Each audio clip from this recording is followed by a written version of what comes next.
Well, the boys are a little... I'd like to call the Senate to order. Mr. Clerk, please read the roll. Barnett, Blackman, Blackwell, Blunt, Boyd, Branning, Bryan, Butler, Carter, Kaufman, Chazanoff, Chisholm, DeBar, Delano, Doty, England, Fillingham, Frazier, Harkins, Hill, Hobson, Horn, Jackson of the 15th, Jackson of the 11th, Jackson of the 32nd, Johnson, Jordan, Kirby, McCollum, McDaniel, McLendon, McMahon, Michelle, Moran, Norwood, Parker, Parks, Pope, Seymour, Simmons of the 12th, Simmons of the 13th, Sojourner, Sparks, Suber, Tate, Thomas, Thompson, Turner, Ford, Whaley, Wiggins, Witherspoon, Younger. Mr. President, a quorum, Mr. President. Thank you, Mr. Clerk. Will senators please rise for the invocation to be given by Senator Chuck Younger, and then the pledge will be delivered by Senator Angela Hill. Senator Younger. Thank you, Governor. It looks like Miss Shirley wants me to be either a preacher or I don't know if she wants me to be a senator anymore, but she keeps asking me to pray. But please bow your heads with me, please. Dear Lord, we want to thank you for so many, many, many things. Thank you for our health. Thank you for the beautiful day we've got outside, God. And God, we want to ask you to please look over our country. We're in a little bit of chaos here, God, but it's still the best country in the whole wide world. God, we want to ask you to look after our state. We want to ask you to look after our local officials and our state officials.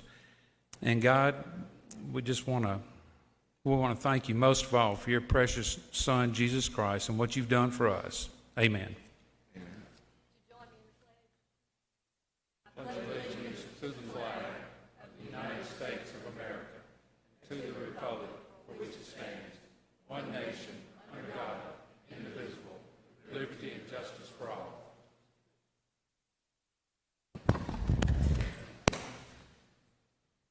Now the reading of the journal. Senator Polk, you're recognized. Thank you, Mr. President. I move the Senate dispense with the reading of the journal. Senator moves to dispense with the reading of the journal. All in favor signify by saying aye. Aye. All opposed, nay. The ayes have it. Messages and petitions, Mr. Clerk. Mr. President, there are none. Committee reports. Senator Polk, you're recognized. Mr. President, I move the Senate dispense with the reading of committee reports. Senator moves to dispense with the reading of committee reports. All in favor signify by saying aye. Aye. All opposed, nay. The ayes have it. Now the reading of titles, bills, and resolutions. Recognize Senator Polk. Mr. President, I move the Senate dispense with the reading of titles of bills and resolutions. Senator moves to dispense with the reading of titles, bills, and resolutions. All in favor signify by saying aye. Aye. All opposed, nay. The ayes have it. We go to the calendar. Go to the calendar.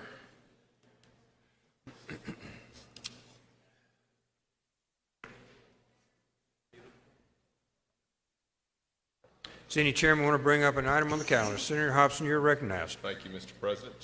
Go to item 3 on today's calendar and have the title read.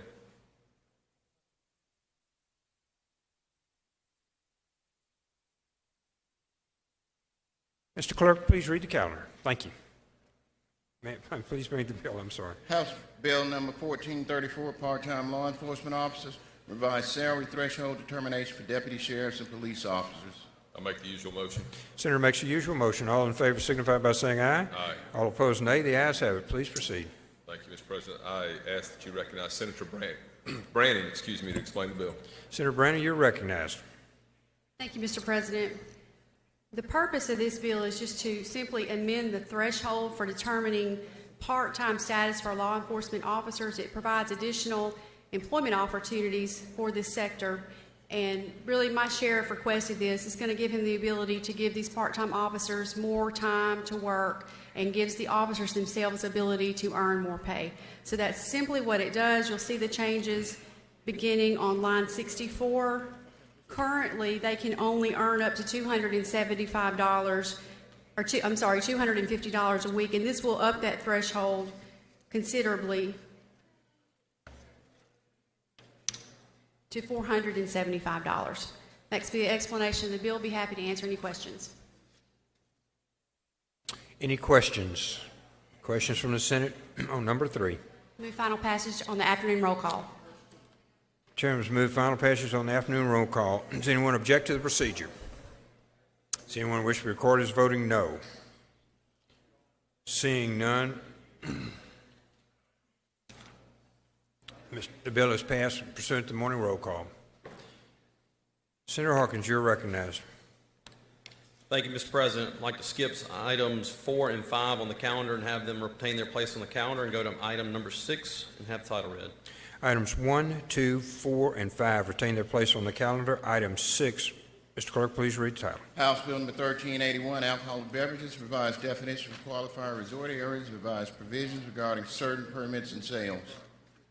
I make the usual motion. Chairman makes the usual motion. All in favor signify by saying aye. All opposed, nay. The ayes have it. Please proceed. I'd like to be recognized to explain the strike all. You're recognized for the explanation of the strike call. Thank you, Mr. President. Ladies and gentlemen, this is the resort status bill that we took up a Senate version and had some areas across the state that were listed in it.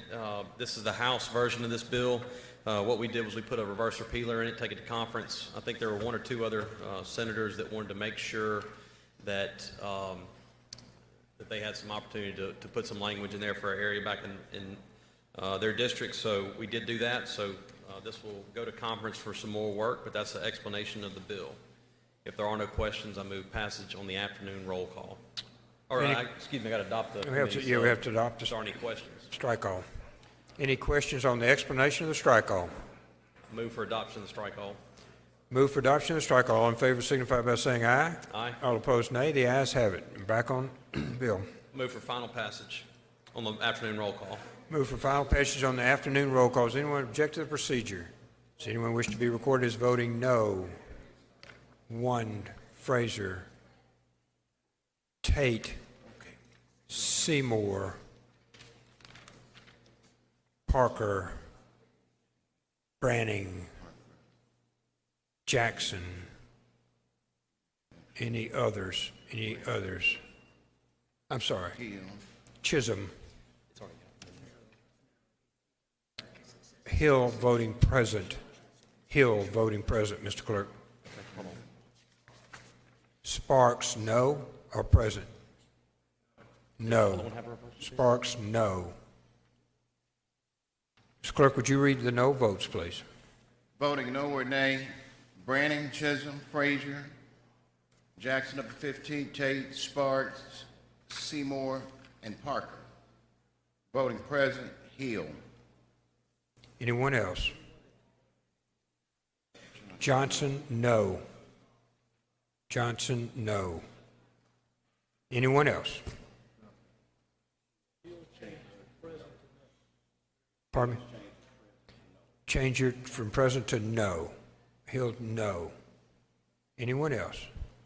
Anyone else?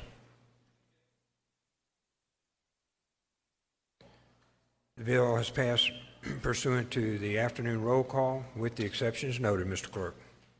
Back to you, Senator Harkins. Thank you, Mr. President. I'd like to go to item number 7 and have the title read. Mr. Clerk, please read the title. House Bill number 23, Mississippi Major Economic Impact Authority, revise certain authority concerning loan for certain economic development project. Make the usual motion. Senator makes the usual motion. All in favor signify by saying aye. All opposed, nay. The ayes have it. Please proceed. I'd like to be recognized to explain the strike all.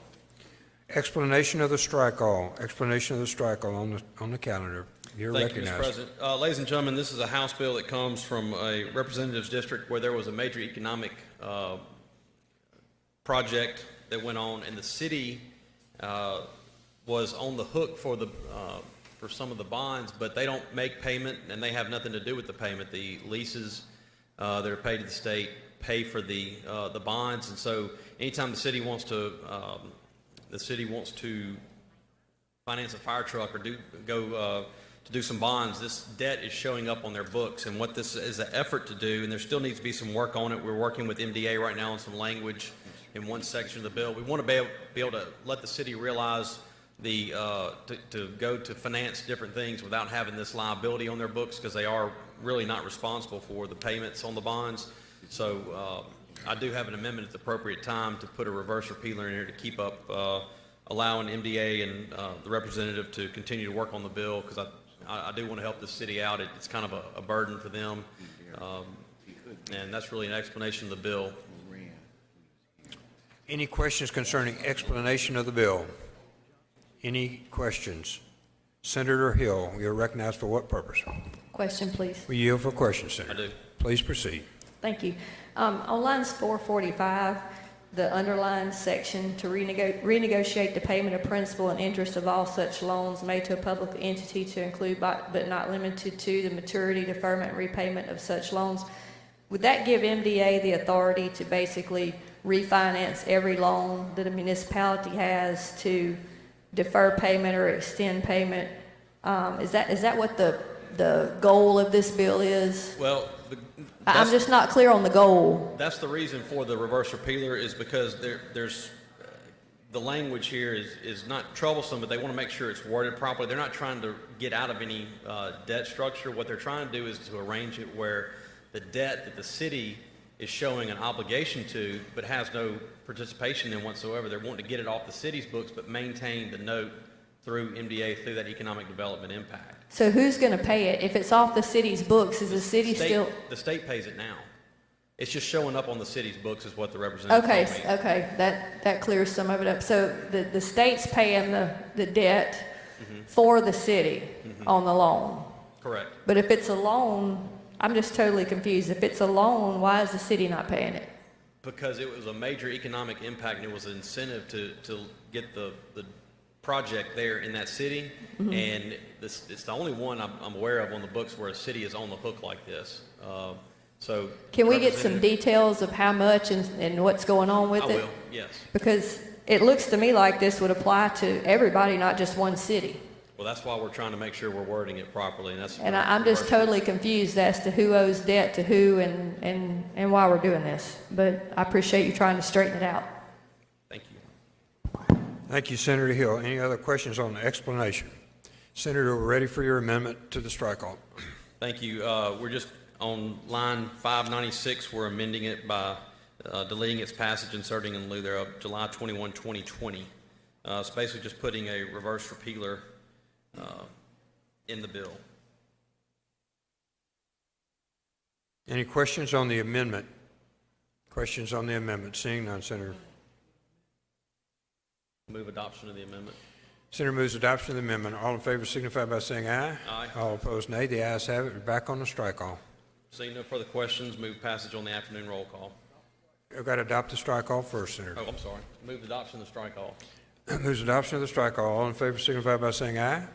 All opposed, nay. The ayes have it. We're back on the bill. Move adoption, move passage on afternoon roll call. Senator moves passage on the afternoon roll call. Does anyone object to the procedure? Does anyone wish to be recorded as voting no? Any noes? Any present? Seeing none, the bill is passed by use of the afternoon roll call. Senator Harkins, you waive on and retain the place on the calendar on Yeah, we'll 8. skip the rest of the items on the finance calendar, have them retain their place on the calendar. Thank you. Senator, that's number 8, 9, and 10 retain their place on the calendar. We now go to local and private. Local and private, Senator McMahon says is good. Motions to reconsider. Motions to reconsider. None. Seeing none. Those are items 11 through 18 on local and private, retain their place on the calendar. Items 19. Pardon me? Items 19 through 29 retain their place on the calendar. And then item 30, finance. 21, I thought you said 31, I'm sorry. Pardon me. So items 19 and 20 retain their place on the calendar. Item 21, Senator Barr, you're recognized. Thank you, Mr. President. Call up item 21, have the title read. Mr. Clerk, please read the title. House Bill number 669, Tate County School Board required to consolidate system of high schools by closing Coldwater High School. And move to table. Moves to table. All in favor signify by saying aye. Aye. All opposed, nay. The ayes have it. Motion is tabled. 22. Pass on that. Pass. Please. 22 retains its place on the calendar. We move to 23. I'm sorry, Senator Jordan, for what purpose you seek recognition? I'm seeking recognition to vote no on that bill. No, on the motion to reconsider. Yes, sir. It was a motion, item 22, 23, or 24. Senator Doty for 23. Item 22 retains its place on the calendar. Senator Doty is recognized for item 23, HB 1156. Motion to reconsider. I move to table the motion to reconsider. Motion moves to table the motion to reconsider. All in favor signify by saying aye. Aye. All opposed? Hold on. You want to speak on the motion? Senator Blunt, please recognize to speak on the motion. Thank you, Mr. President. Thank you, Madam Chair. I held this bill on a motion because I was interested in how onerous the notary process is, particularly in a time of pandemic, and how it can affect our citizens, particularly as it relates to absentee voting, and we have a bill on the calendar for that. I don't object to the bill, and I'm in favor of the motion. I just wanted to be clear that this bill, which I had hoped would provide some relief to ordinary citizens who are attempting to vote absentee this year, it does not, but it doesn't threaten our notary process at all, and I think it's a good bill, and I support the motion to table. Thank you. Senator Doty, you recognize for an explanation? I appreciate Senator Blunt's concern about this, and as you heard, he supports the motion to table, so I move to table. Motion to table. All those in favor signify by saying aye. All opposed, nay. The ayes have it. It is tabled. Motion is tabled. 24, Wiggins, pass. 25, Juan, Senator Barnett, pass. 26, 24, 25, and 26 retain their place on the calendar for concurrence. 26? I'm sorry, pardon me, Senator Pope. 24 and 25 retain their place on the calendar. 26, Senator Polk, you're recognized. Thank you, Mr. President. I'd like to call up item 26 and ask the title be read. Mr. Clerk, please read the title. House Bill number 999, amusement rides provide inspection and incident reporting requirements for. Mr. President, I move that we table the motion to reconsider on item number 26. On item 26, moves to table. Seeing no one speak on the bill, all those in favor signify by saying aye. Aye. All opposed, nay. The ayes have it. Motion is tabled. For concurrence, 27, Senator Younger. Okay. 27 retains its place on the calendar. 28, pass, retains its place on the calendar. 29, pass, retains its place on the calendar.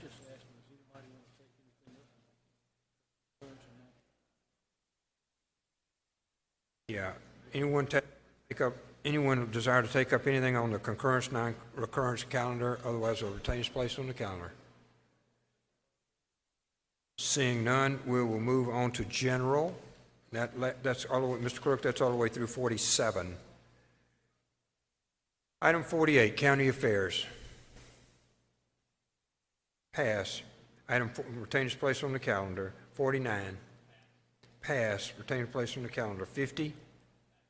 Pass. Retain its place on the calendar. 51. Senator Fillingham is recognized. Thank you, Mr. President. I'd like to go to item number 51, call it up and have the title read. Please read the title, Mr. Clerk. House Bill number 1371, DPS, Division of Driver Services, make various revisions regarding. Make the usual motion. Senator makes the usual motion. All in favor signify by saying aye. Aye. All opposed, nay. The ayes have it. Please proceed. I'd like to explain the strike all amendment, Mr. President. For explanation of the strike all, you're recognized. Thank you, Mr. President. This strike all is the Senate language that we passed earlier in Senate Bill 2633, dealing with our revamp of the Driver's License Bureau. It revises the driver's license laws in a couple of ways. The first thing it does is to add a few requirements and restrictions for the Commissioner of Public Safety's appointees to certain positions at DPS. It requires that appointees for the Director of the Driver Service Division, Director of the Driver's License Examining Bureau, and supervising examiners meet qualifications set by the State Personnel Board, and it prohibits the Commissioner from appointing active service highway patrol officers to serve in the Driver's License Examining Bureau, since we have a shortage of those officers and need them on the highways. Secondly, the bill facilitates access to driver services information. It directs that signs be prominently displayed at each of the driver's license locations to provide information regarding various licenses, cards, and other services available at that section, so that when people go there and before they stand in line and wait for several hours, they can easily look up and see these are the documents that we need in order to accomplish what it is we're trying to accomplish, so that if they don't have all those things, they can leave and come back and not waste their time. It also requires that the Driver Service Division's website have tutorial videos so that they can go online, see again what list of documentation they may need before they come, and again waste a trip or waste their hours standing in line for that particular service. Thirdly, the bill requires DPS to accept the certification of successful completion of a driver's education and training program at a secondary school that meets the standards of the State Board of Education in place of DPS administering the driver's license exam. So in other words, if your child or grandchild goes through a driver's license course at a local public high school and they've passed the written exam, they've passed the driving exam, currently they still have to go and redo all of that at the Driver's License Bureau, which takes up time and causes delays. And so we're just simply saying that those exams, if they are certified by the Department of Education, can go ahead and count towards the tests that they would get at the driver's license station and go ahead and get their driver's license in an expedited format and not take up time that others need to renew their license or whatever they're doing. Fourth, the bill requires DPS to email and text notifications of a driver's license expiration at least 30 days before that expiration date, sort of as a reminder to people that, hey, your licenses are about to become expired and you might want to go ahead and arrange to come and get those renewed for any citizens that the Driver's License Bureau has contact information for. Fifth, the bill provides a $10 discount to certain applicants who don't receive their license within 2.5 hours of reporting to the license station, so long as they have brought all the required documents. There are also a couple of changes for commercial driver's license in the bill. The bill requires the Commissioner of Public Safety to authorize certified third-party examiners to administer the knowledge and skills test for a CDL, subject to the oversight of the Secretary of State for Quality Control. It also requires DPS make online applications available for renewal of a CDL. In most cases, the exception would be if the applicant is seeking to get a hazardous materials endorsement on his or her CDL. There's some in-person testing that has to go on, so that part cannot be done online. And then something the committee added to this strike-all that wasn't in the original Senate bill is a provision expanding DPS's discretion to designate the manner of personal appearances required of certain registered offenders, rather than simply allowing DPS to designate a location for personal appearances as the Senate bill originally did. This version also allows the Department of Public Safety to designate the manner of appearance, including by electronic means, in particular looking about the COVID-19 situation. If we want to do video, Zoom conferences, FaceTime, those types of things, it opens up the possibility for DPS to assign a means by which the offender could appear via electronic media as opposed to walking into the actual station. So those are the changes, and that is an explanation of the strike-all. Be happy to answer any Questions on the strike-all. Senator Parker, for what purpose you seek recognition? Question, Mr. President. We yield for a question. Yes, sir. Please proceed. It's been a few months ago. I'm trying to remember everything about this, but on this bill on the floor, I think I included an amendment to the bill. Do you recall that amendment? I do remember there were a couple of amendments. I know Senator Sojourner's amendment was the CDL one.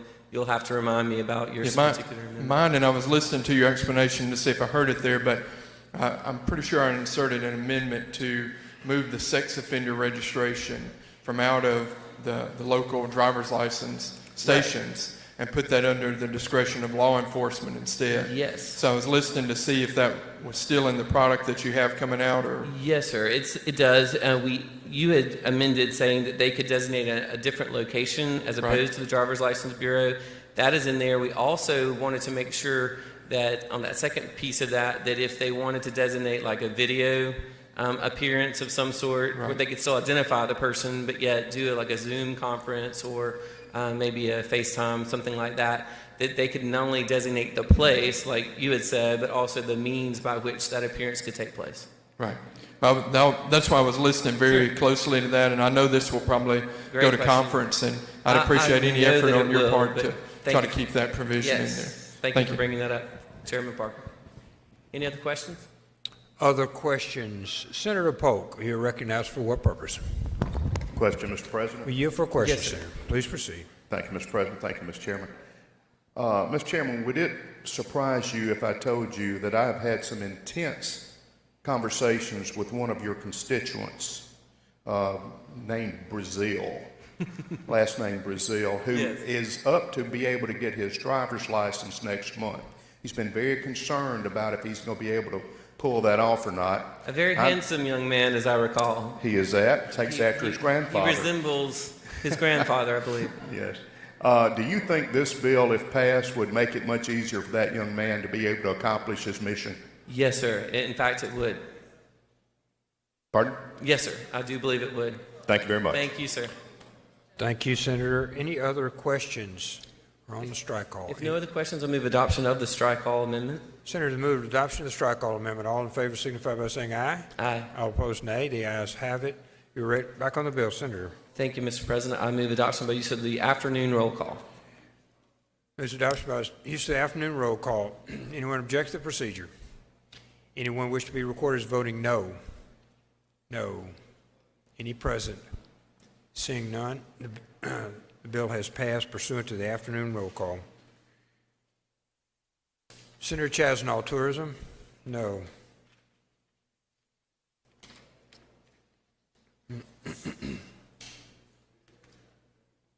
Item 53 would be Senator Doty. You're recognized.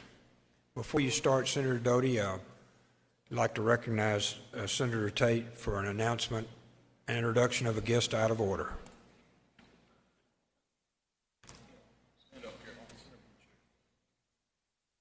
Yeah, we can't see her from over there. Thank you, Mr. President. I'd like to introduce the first female governor of the great state of Mississippi, Caroline Tate. Yeah.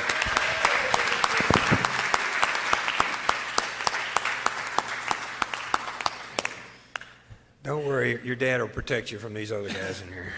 Senator Doty, you're recognized. Thank you, Mr. President. I would go to item number 53 and ask that the title be read. Please read the title, Ms. Clerk. House Bill number 1286, service of summons in youth court, shall be made pursuant in the uniform rules of the youth court practice. I make the usual motion. Senator makes the usual motion. All in favor signify by saying aye. Aye. All opposed, nay. The ayes have it. Please proceed. So this also was referred to us by the Children's Justice Commission. This is just to make the rules for service process in youth court easier and more clear, but as often the case, we seem to have made it more difficult. So I do have a strike all amendment, and we have I had a long conversation with Senator Turner Ford in committee, and we want to amend the House bill to make it clear. What it does is it takes out a very long portion that's in the statute with all the processes for service, by mail, and has all the little details, and it just adds that service of summons must conform to the uniform rules of youth court practice, and those rules do have all the details within it. So that is an explanation of the bill. I would move that we adopt the strike all amendment. All right, so we're going back. We'll go to the explanation of the strike all, and is it the same as you just had? It is the same. I pretty much explained the strike all. Okay, Yes. so she's explained the strike all amendment. All those in favor signify by saying aye. Aye. All opposed, nay. The ayes have it. We're back on the bill, Senator. I move passage on the morning roll call. Afternoon, the Senator moves Afternoon. passage on the afternoon roll call. Is there objection to the procedure? Anyone wish to be recorded as voting no? No. Seeing none, any present? Seeing none, Mr. Clerk passes on use of the afternoon roll call. Senator Kaufman? Pass. I'll go down these rather quickly so we don't hold everybody. 55, 56, 57, 55, 56, and 57 retain their place on the calendar. Item 58, recognize Senator Doty. This is the critical infrastructure bill that we passed in the Senate. This is the House version. The House version deletes a floor amendment that we had here in the Senate. Senator Simmons added some language regarding the levy board and some protections for the levies. I think there have been discussions with Senator Simmons, and we feel that those have protections in other places, so that language is not included in this House version. But if you'll recall, oh, I'm so sorry, I did not even ask for that. Would you call the bill up and ask for the title to be read? Well, I was just going to let you keep going. You're doing great. I was so excited. Would you please read the title? House Bill number 1243, critical infrastructure to find crimes impeding and trespassing against. I make the usual motion. Senator makes the usual motion. All in favor signify by saying aye. All opposed, nay. The ayes have it. Please proceed. Okay, so this is the critical infrastructure bill. It deletes the floor amendment we had. If you will recall that it protects, has a very long list of infrastructure in our state. We have a lot of oil and gas infrastructure, utilities, power lines, substations as such. Makes it a misdemeanor if there is less than $1,000 damage, a felony over $1,000 damage, and it creates the misdemeanor of trespass to critical infrastructure. This is the same bill that we passed earlier in the session without the floor amendment. I'll be glad to answer any questions. Any questions? Any questions on the bill? I move passage on the morning roll call. Senator moves passage on the afternoon roll call. Is there objection to the procedure? Anyone wish to be recorded as voting no? Senator Bryan, no. Senator Simmons, no. Senator Norwood, no. Senator Jackson, no. Senator Butler, no. Senator Frazier, no. Senator Thomas, no. Senator Witherspoon, no. Senator Jordan, no. Mr. Clerk, would you read the no votes, please? Voting no or nay: Bryan, Butler, Frazier, Jackson of the 15th, Jordan, Norwood, Simmons of the 12th, Thomas, and Witherspoon. Bill is passed. Subject to the afternoon roll call with exceptions listed. Item 59. I ask that the title be read. Please read the title, Mr. Clerk. House Bill number 1520, hospice, allow medical directors to prescribe controlled substances for pain for terminally ill patients without in-person visit. Senator Bryan, you're recognized. I make the usual motion. Chairman makes the usual motion. All those in favor signify by saying aye. Aye. All opposed, nay. The ayes have it. Mr. President, this bill has a one-year repealer. The bill is one sentence long, at least the part of the bill is. It simply says that the medical director of a hospice may prescribe controlled substances without the necessity of a face-to-face visit with the patient before issuing the prescription. That's what the bill does. If there are no questions, I suggest use of the afternoon roll call. Any questions on the bill? Questions on the bill? Yes, Senator Parker, for what purpose you seek recognition? To speak on the bill at the appropriate time. Thank you, Senator Parker. Any questions on the bill? Questions on the bill? Seeing none, Senator Parker, you're recognized to speak on the bill.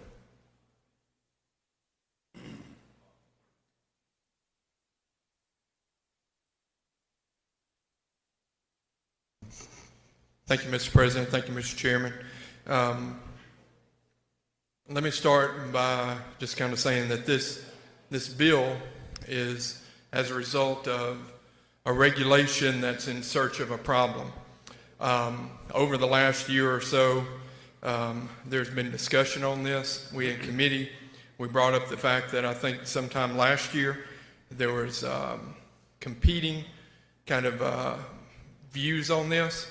And in the committee, basically what happened was we learned that they were going to reach a consensus, then come back this year if they needed to and that kind of thing. But what happened instead is the Board of Medical Licensure instituted a regulation.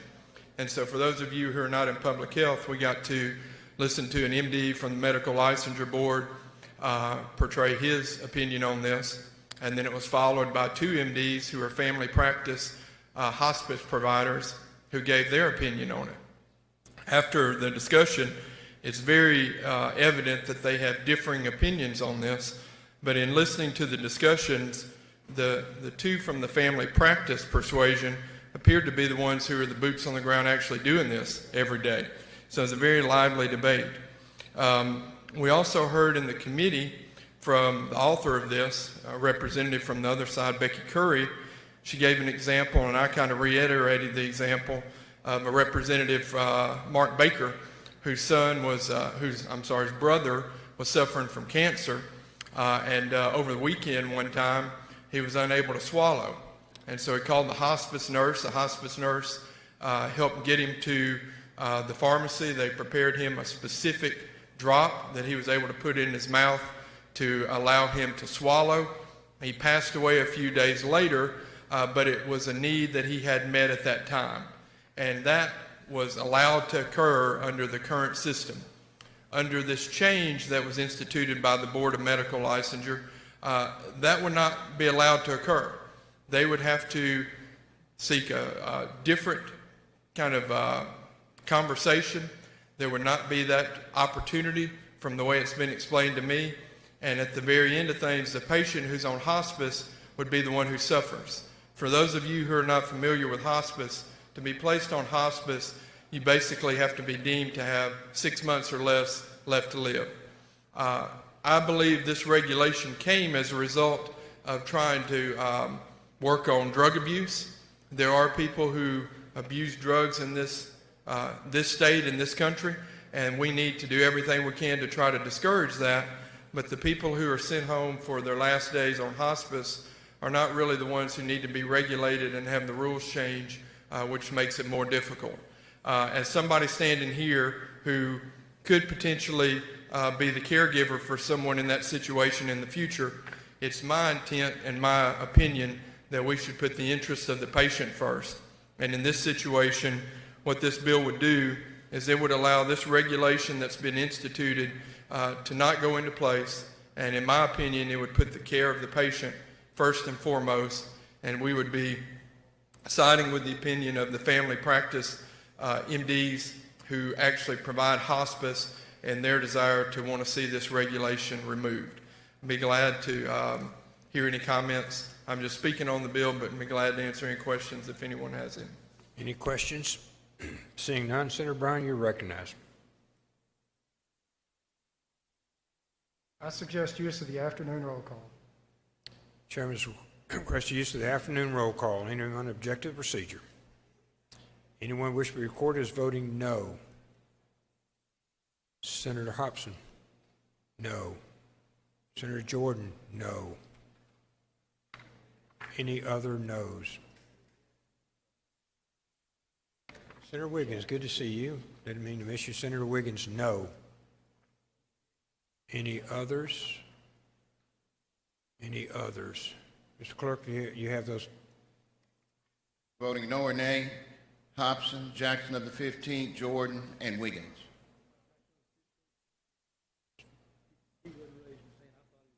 Okay. All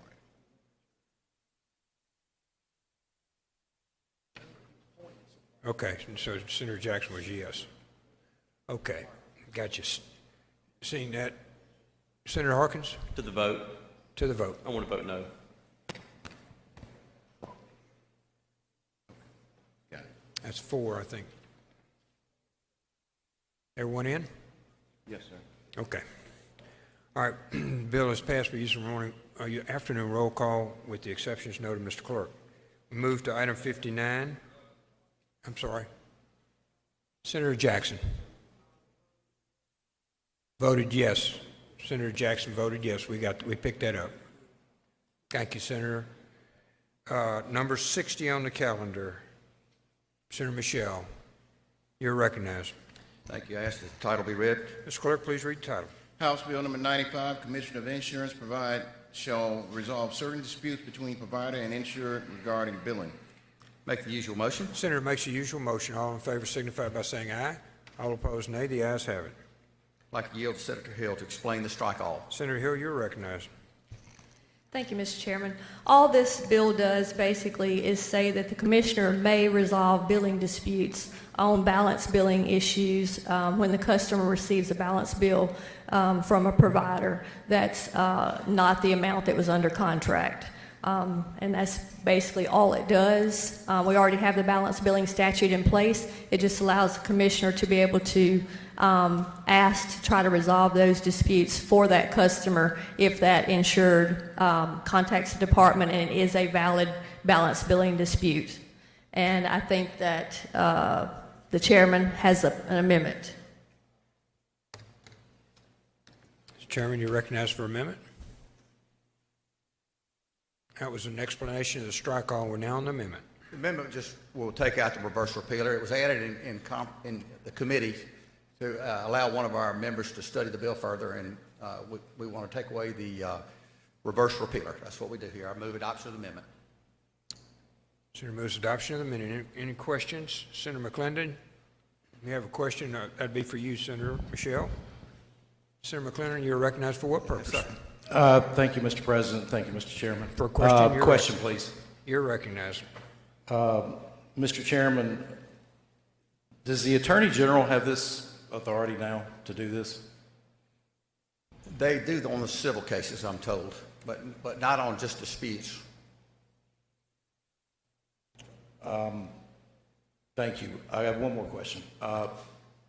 Which groups are for this? Are hospital groups, doctor groups?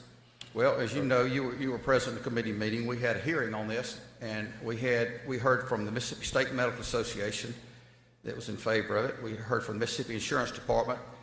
The Mississippi Hospital Association said they were not in favor of it. We asked two healthcare companies to come and speak, and they did not want to participate in the hearing. One of them said they will not oppose it. We heard from a ambulance organization that said they didn't oppose or support and did not want to participate in the hearing. Is the issue at hand over one particular group from a different state? What, I don't understand. Which group? Can you tell me who you're referring to? An anesthesiology group from Oklahoma. I understand that from the insurance commissioner's office, there have been some instances where, for instance, the insurance commissioner has helped commit consumers with many different issues. One of them is oftentimes when you get your bill from Blue Cross, they have found coding errors where they've been able to call the provider and discuss the code and find out that it was incorrectly added in the statement. And by simply the insurance commissioner knowing the codes, which the consumer doesn't know, they were able to change that code and save the health care payer, some money. I've been told that there's an organization that sometimes organizations are contracting out services. I know some nursing friends of mine, they work for contract groups and they travel all over the South and they work 3 or 4 days on and 3 or 4 days off. It's common for that to be done also in anesthesiology groups, I believe, maybe emergency room technicians. What we found was also that one group out of Oklahoma specifically, if that's the one you're asking about, has said that they didn't see in the bill when the insurance commissioner called them to try to help the Mississippian out with this Oklahoma company to save the Mississippian some money that was incorrectly invoiced, that they told the insurance commissioner that according to the law, that this law was passed in 2013, and according to the law, that the insurance commissioner didn't have the authority to call. So this bill is just 2 lines long. It says that the insurance commissioner may call to try to help out the consumer. And they actually threatened to sue them if they want to go all the way out to Oklahoma to argue the case. Thank you, sir. I have one more question. Would this also include property and casualty, or is this strictly? This is health. Strictly health. Health. And does the Attorney General have this power to do this now? I'm not aware if Jim Hood did it or not. It helped out at all. I just don't know. I can't speak to the 12 years he was in office. The insurance this, of course, fits better under the heading of the insurance commissioner to do. And we're fortunate to have an insurance commissioner who's willing to take this on. And it says may. It's not a mandate. Thanks, not sir. a mandate at all. Thank you. Adoption of the amendment. Any other questions? You good? Good. Any other questions? Senator moves to adoption of the amendment. All in favor signify by saying aye. Aye. Opposed? Nay. We have nays. Bill passes. Back to the Move strike adoption all. of the strike all as amended. Any questions on the strike all? Questions on the strike all? Seeing none, all in favor of the strike all, please signify by saying aye. Aye. All opposed, nay. Nay. The ayes have it. We'll go to the bill itself, and we're back to Senator Michelle, I believe. We just did final passage, I believe. That was Thank on you. the strike all. You got to do final passage. Ask for final passage on the morning roll call. Senators requested final passage on the Afternoon roll call. afternoon roll call. Anyone object to the procedure? We have an objection to the procedure. Mr. Clerk? Take 6 to call the roll. Any other objections?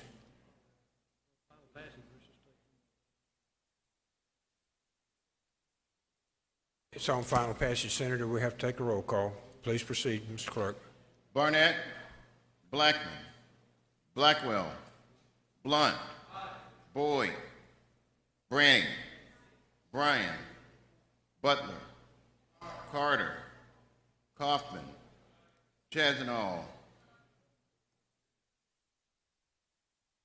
Chisholm, DeBar, Delano, Doty, England, Fillingham, Frazier, Harkins, Hill, Hobson, Horn, Jackson of the 15th, Jackson of the 11th, Jackson of the 32nd, Johnson, Jordan, Kirby, McCawn, McDaniel, McClendon,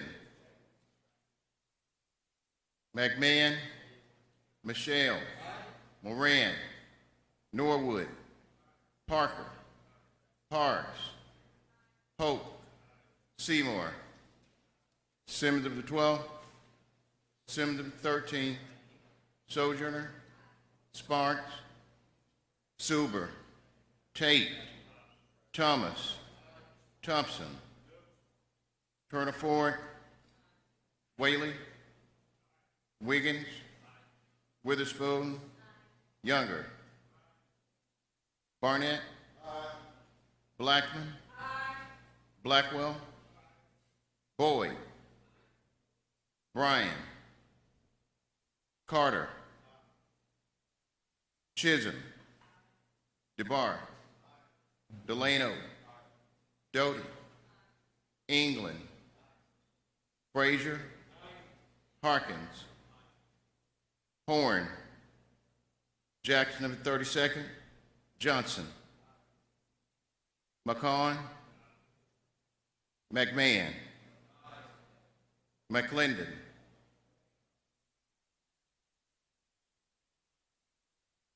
Moran, Simmons of the 12th, Simmons of the 13th, Suber. Voting yes or yay. Barnett, Blackman, Blackwell, Blunt, Boyd, Branning, Butler, Carter, Kaufman, Chazanall, Chisholm, DeBar, Delano, Doty, England, Fillingham, Frazier, Harkins, Hill, Hobson, Jackson of the 15th, Jackson of the 11th, Johnson, Jordan, Kirby, McCawn, McDaniel, McMahon, Michelle, Moran, Norwood, Parker, Parks, Polk, Seymour, Simmons of the 12th, Simmons of the 13th, Sojourner, Suber, Tate, Thomas, Turner Ford, Whaley, Wiggins, Witherspoon, and Younger. Voting no or nay, McClendon and Thompson.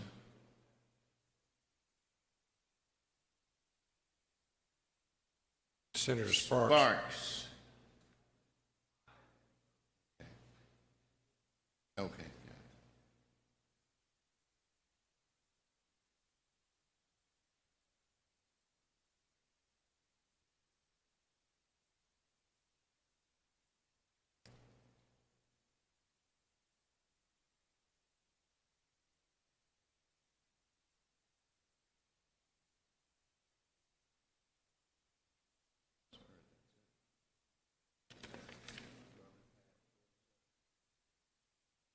By a vote of 47 yea, 2 nay, the bill is passed. 61, pass. 62, pass. 63, pass. You coming? Pass. Okay, Senator Wade passes.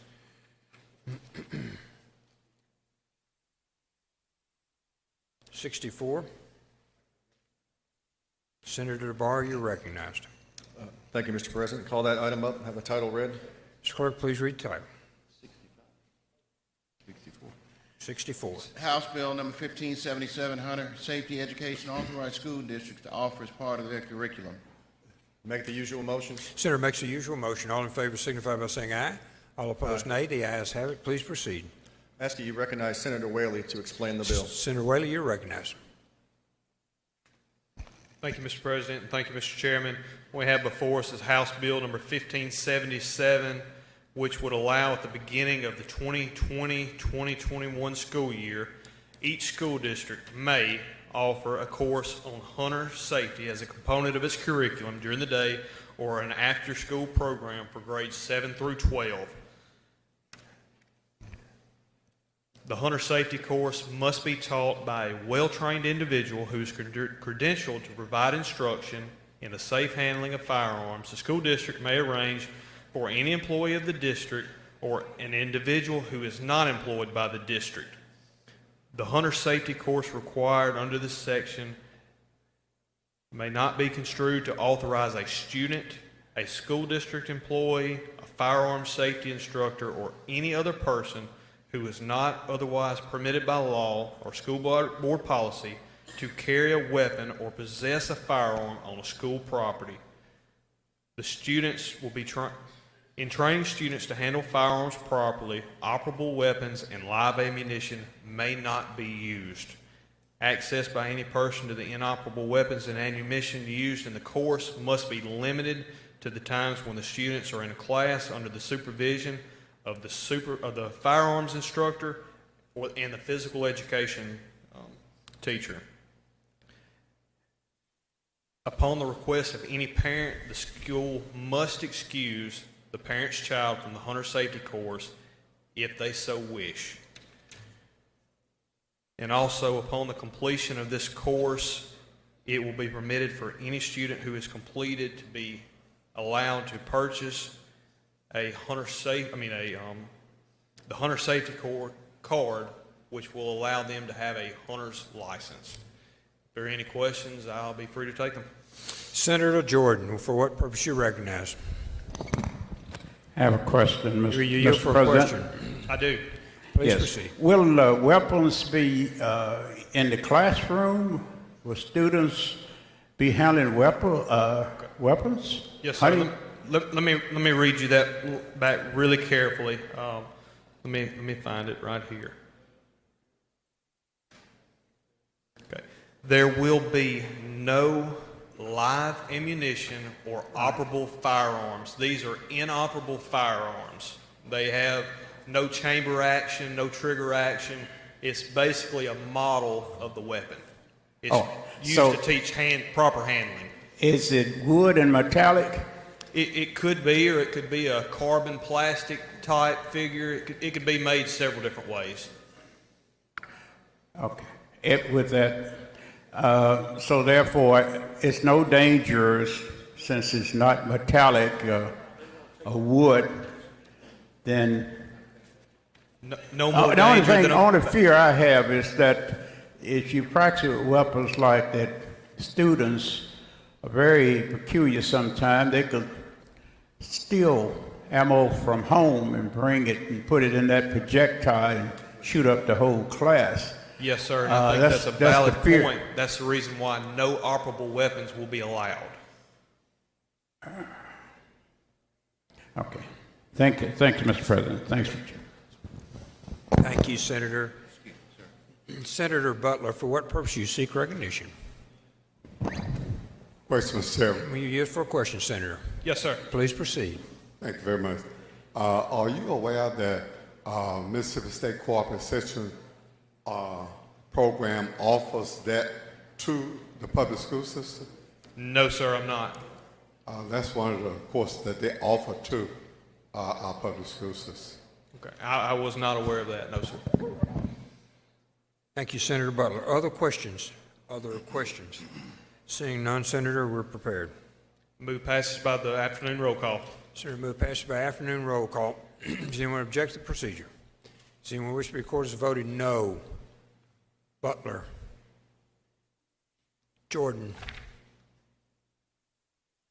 Anyone else? Anyone else? Anyone present? Seeing none, Mr. Clerk, 2 votes. The bill has passed pursuant to afternoon roll call with exceptions. HB number 667, Senator Barr. Thank you, Mr. President. Call that item up and have the title read. Mr. Clerk, please read the title. House Bill number 667, Public Special Purpose Schools, clarify provision related to administrative and licensed instructional personnel law.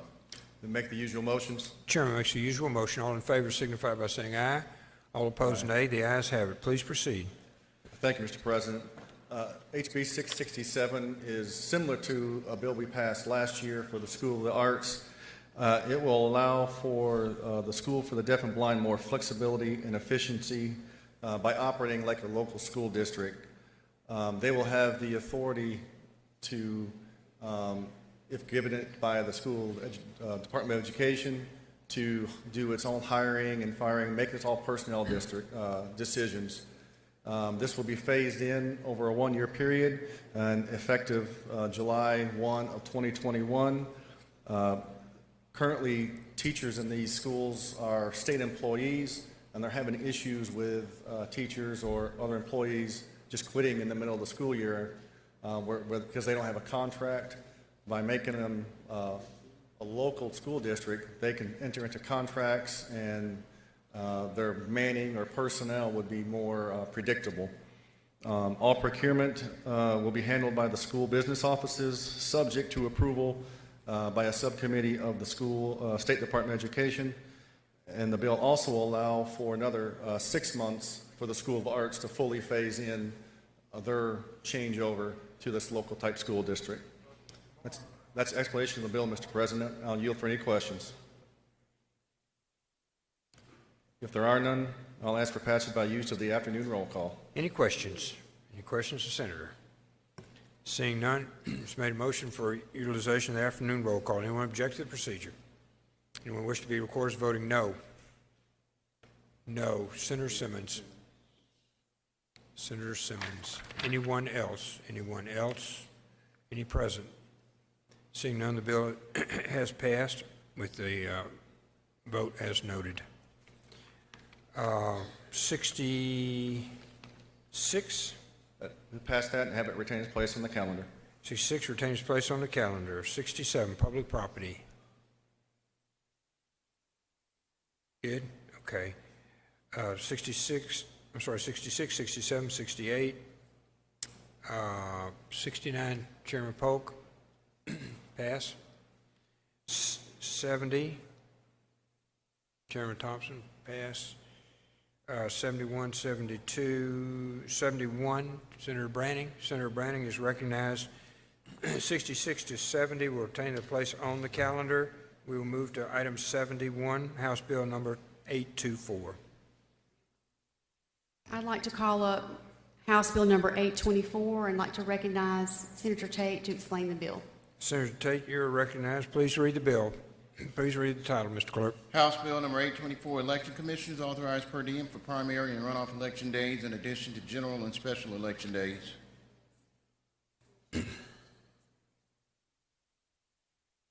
Thank you, Mr. President. I'd like to explain the strike all. You need to make the usual motion. You need to make the usual motion, Senator. Make the usual motion, I'm sorry. Senator makes the usual motion. All in favor signify by saying aye. All opposed, nay. The ayes have it. Please proceed to strike call. And explanation of the strike call. Thank you, Mr. President. What this bill is going to allow to do is something very similar that this chamber passed earlier, which was Senate Bill 2662, which we passed unanimously, which is going to allow for all poll workers to be able, or excuse me, all election commissioners to be paid $150 for each and every election. It wasn't quite clear in the law whether that was just for generals. This clarifies it for primaries, runoffs, and specials. And then also what we have inserted is an additional $50 in hazard pay at the discretion of the supervisors, that they can pay both election commissioners and election workers for working on election day. Be happy to take any questions. And if Senator Jordan, for what purpose you recognized?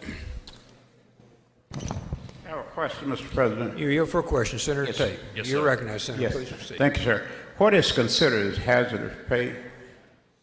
I guess, pay under hazardous conditions, if it would be harmful to their health.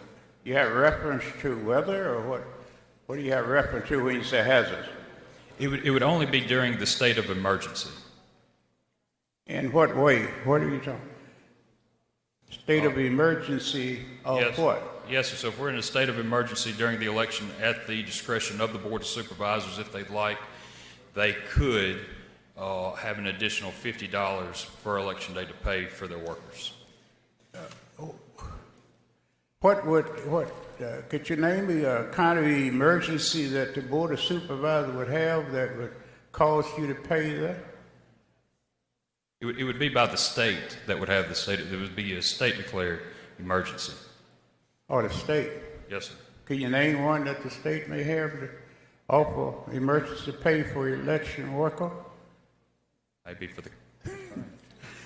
I just don't understand what you mean by there it. is language in here that specifies that it would be COVID-related, COVID-19 related, that any COVID-19 public health risk could be declared by the governor, and that would be considered. I'm not against it. I just want to understand under what condition would be considered hazardous pay.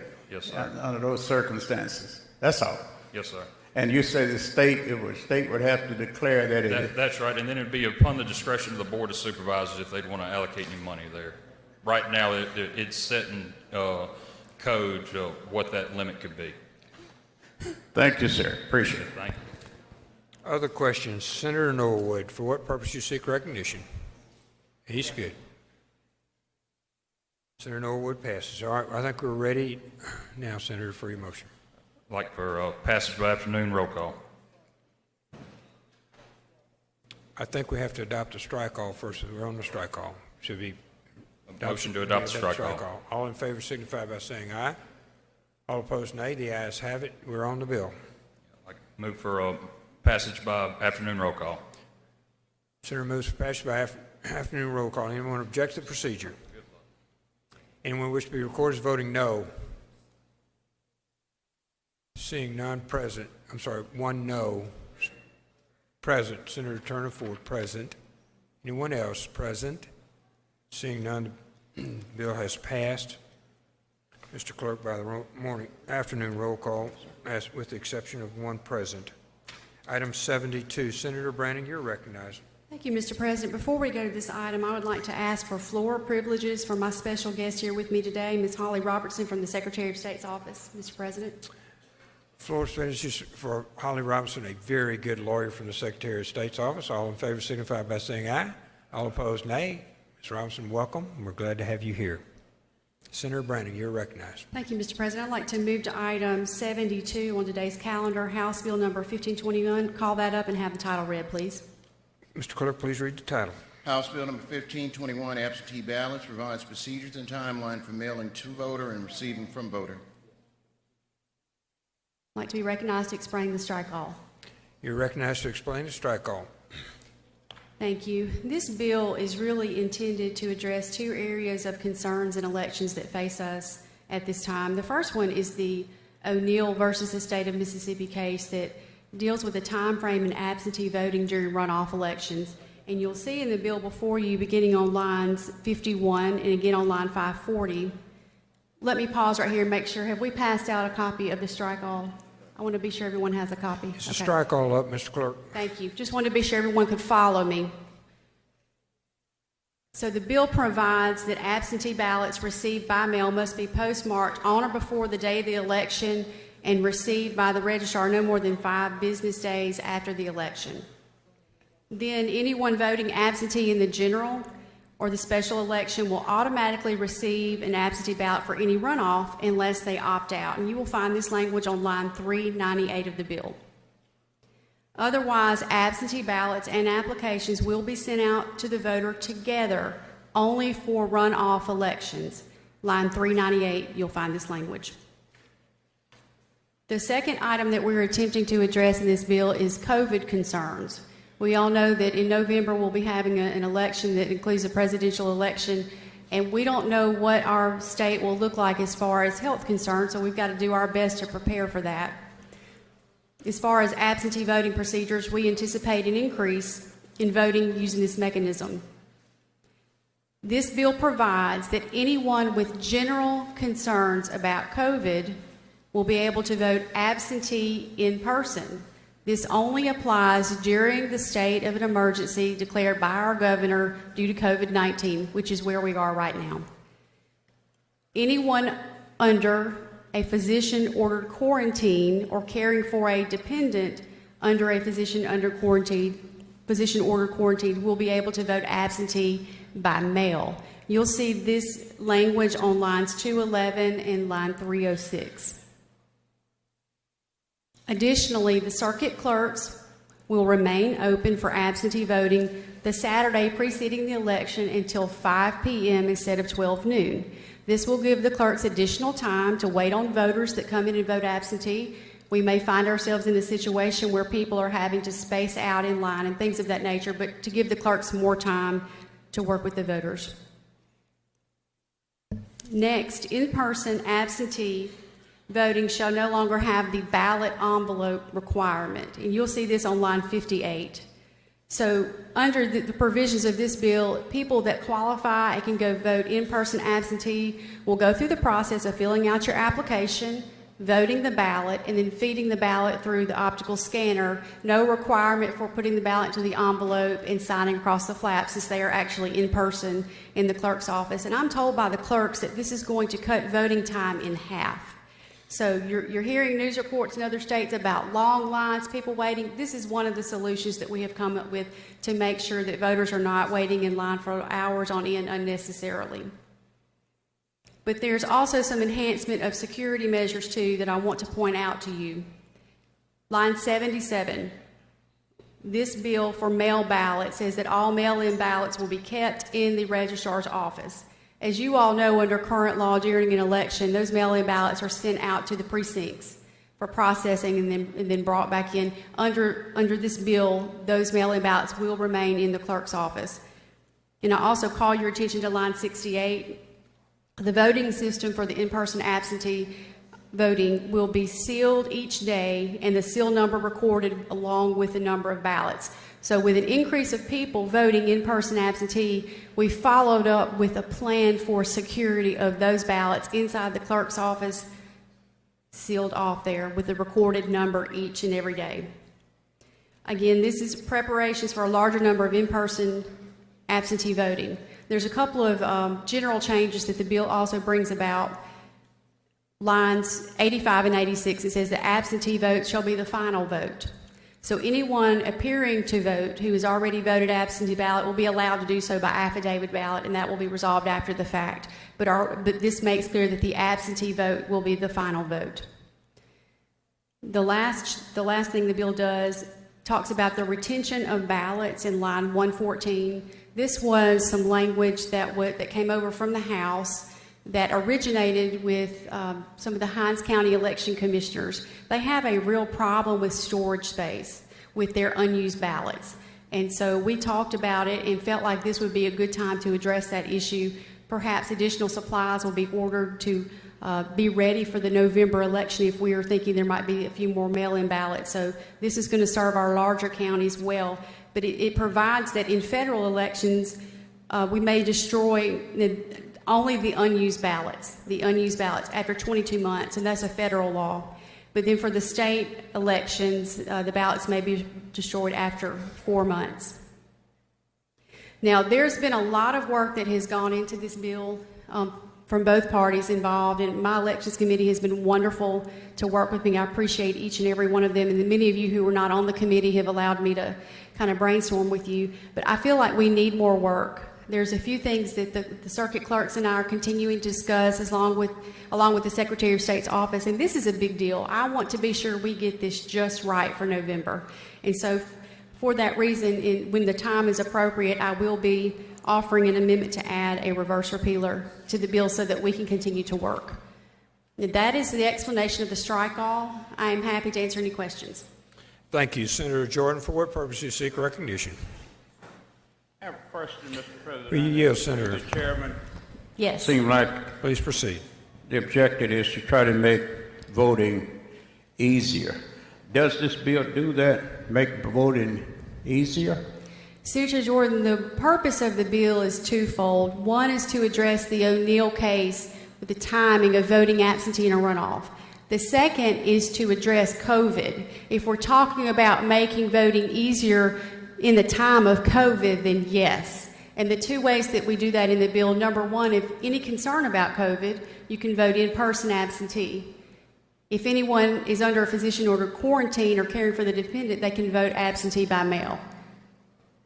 Well, usually with absentee ballots, getting them in late, has anything been done about that so that hopefully the people will be inspired to get their ballots in on time? A lot of times they are rejected because they don't meet the postal time.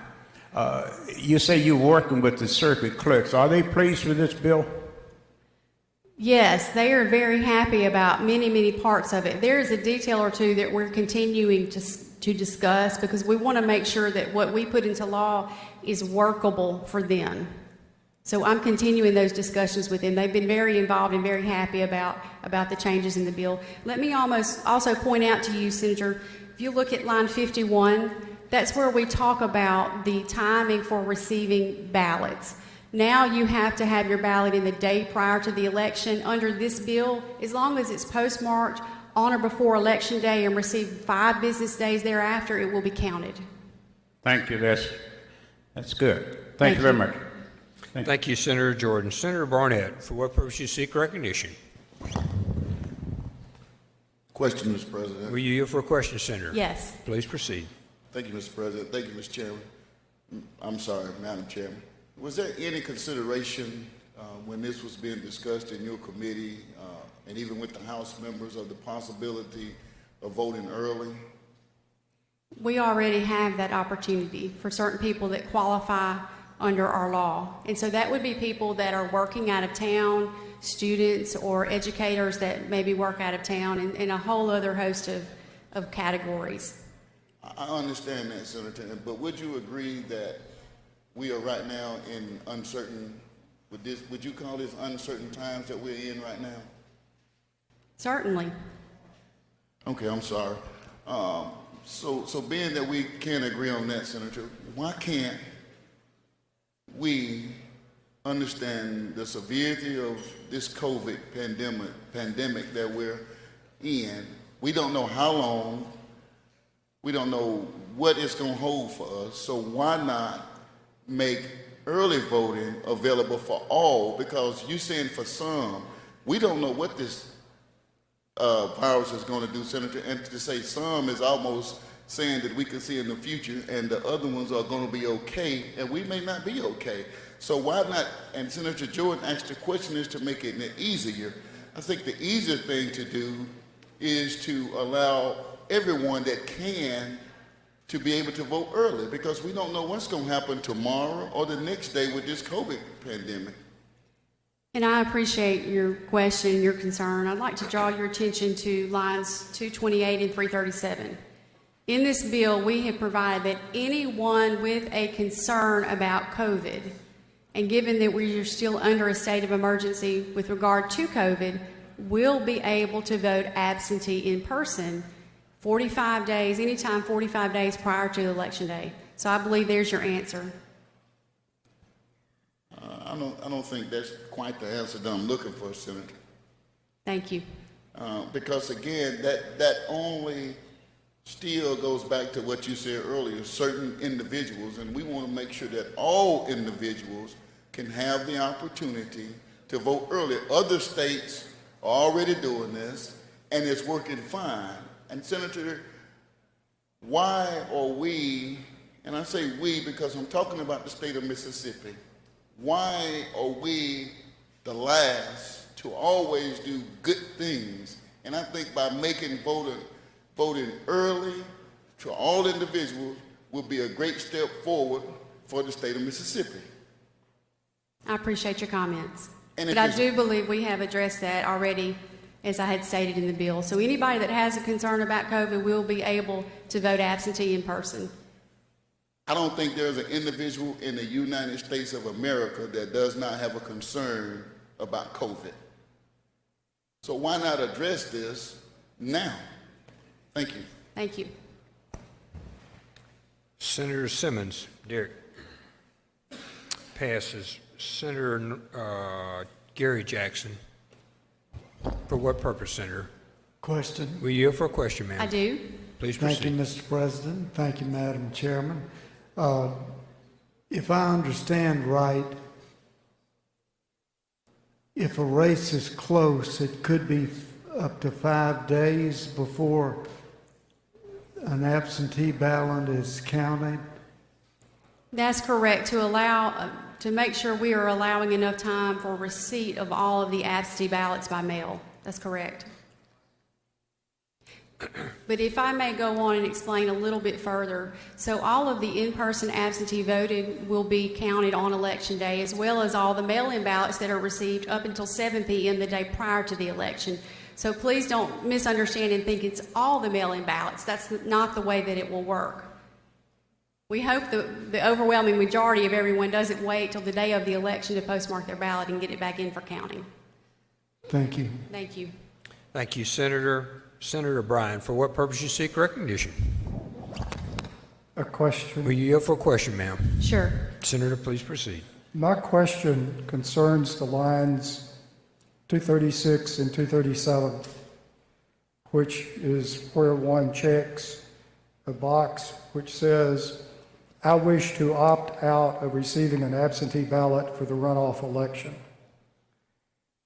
One of the problems that is of concern throughout balloting and voting is that the design of the ballot or confusing instructions can confuse voters. And it's all well and good for those of us who are sitting here poring over this and picking through every word to understand what it says. But that's not the same experience that a voter has when he looks at something for the first time. And I'm sorry I had not thought of this until just yesterday when I was reading through this one more time. But it strikes me that most people would like to get an absentee ballot for the runoff. And if you just hurriedly read the sentence, I wish to opt out of receiving an absentee ballot for the runoff election, that you might hurriedly check there because you do want to receive a ballot for the runoff. I realize that's not what it says, but people are hurriedly reading something that's just page after page of gobbledygook, frankly. And so my question is, might it not be better, instead of just having this box to check, to have an explanation that you will receive a ballot for the runoff? If you do not, capitalize NOT, you do not wish to receive such a ballot, mark here. Or some way, somehow in all of this to make it very clear that getting a ballot for the runoff is the default setting and you've got to go to great lengths not to get one.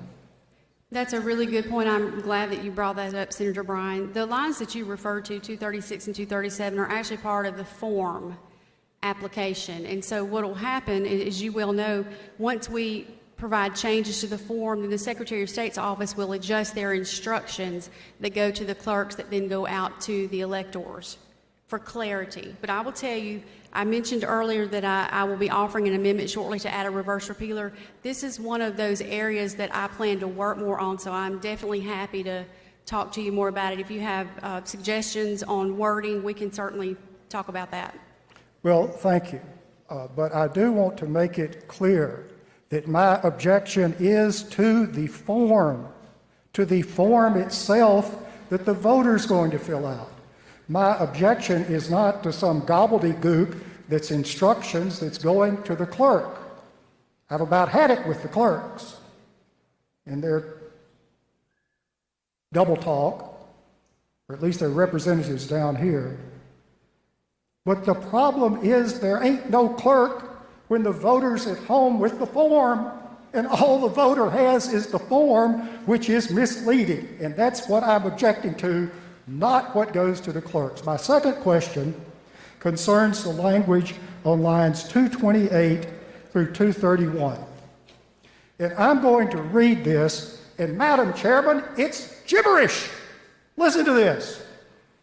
I have a general public health concern about COVID-19, and I am under a state of emergency declared by the governor due to the concern of a COVID-19 public health risk or caring for a family member or dependent under such circumstances.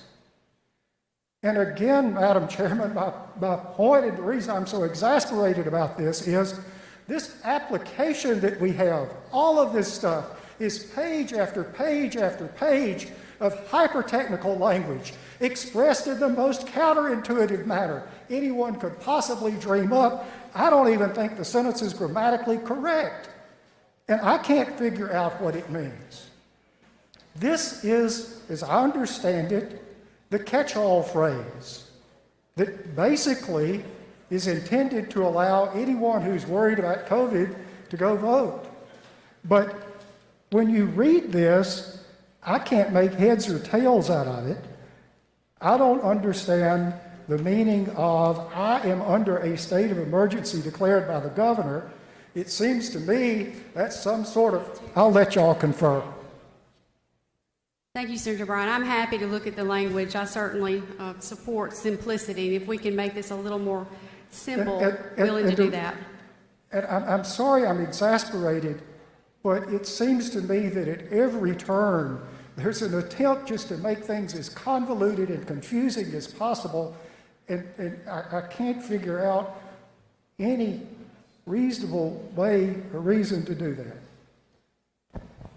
Thank you, Senator Bryan. Senator Sojourner, for what purpose you seek recognition? A question, Mr. President. We yield for a question, ma'am. Yes. Please proceed, Senator. Thank you. Thank you, Senator Branning. I know how hard you've worked on this bill, and I appreciate that, and I certainly understand that it's a beast of an issue to deal with. Real quickly, as I'm sure you probably have, I have been a part of several election challenges and have had the painstaking task of canvassing ballots in about a dozen different counties in our state.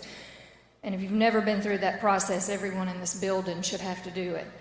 My question to you is, having been through that process, I realize, and I want to know if you agree with me, that the greatest opportunity for election fraud or abuse is at the absentee ballot phase. I would agree, particularly with the mail-in ballots. Yes. And so anytime we start talking about expanding or creating a greater opportunity for absentee or mail-in ballots, I genuinely have some concerns. And I know we've talked about those. So I want to be clear here, and I think it's pertaining to the same line Senator Bryan was just talking about, line 28. Basically, a person can say that I just genuinely have a concern, and that's all the excuse they need to receive an absentee ballot. Is that correct? That's for in-person absentee voting, but you are correct. Anybody that's concerned, but just for in-person. This is not the mail voting provision. There's more specific language for that. So if that line just pertains to in-person voting, yes. So a person shows up and says to whom? The circuit clerk, the registrar. And so their excuse is, hey, I have a concern about COVID. You know, I'm not sure that I want to appear on election day. And so that at that point, they would be able to vote 45 days prior to the election inside the circuit clerk's office. But they can't just use that excuse just to get an absentee ballot, is what you're saying? No, they would have to vote it inside the clerk's office under their direction. And this is only, it would only apply if we're under a state of emergency due to COVID, like we are now. And so if we're no longer under that emergency order, then this excuse would not be valid. And I'm sure it's in the bill, but I'm just not seeing it. So what's the time frame by which a person can just show up and say, I have a concern and I don't want to be there on November? It's 45 days, but that's current law. We didn't change anything in this bill. That was existing law. Okay, so all you're doing is just saying that I have a concern and that's it? Correct. And then to receive the absentee ballot, you have to go through the further steps of either you're caring for a patient or you've been diagnosed with COVID. That's correct. The language begins on line 211, and it talks about people that are under a physician-imposed quarantine or caring for a dependent that's under a physician-imposed quarantine for the mail ballots. So that's very narrowly drafted. Okay, thank you. Thank you. Thank you, Senator. Senator Norwood, for what purpose you seek recognition? Question, Mr. President. Will you yield, madam? Yes. Please proceed, Senator. Thank you, Madam Chair. And you may have stated this, but I want to make sure I understand. The absentee ballots that's going to be cast at the courthouse, I mean, the absentee ballot that will be cast in person. The in-person absentee ballots. Okay. Right. Will they be, did you say that they will not be counted until election day? They will be counted, they will be tabulated on election day. So the way this will work is when people go into the clerk's office, they qualify for the in-person absentee, they will fill out their application, they will vote their ballot, and under this bill, they will then feed their ballot into the digital scanner that's there inside the clerk's office. So those ballots then go into a secure box that's fed through the scanner. Those votes will not be tallied and entered into the totals until the polls close on election day.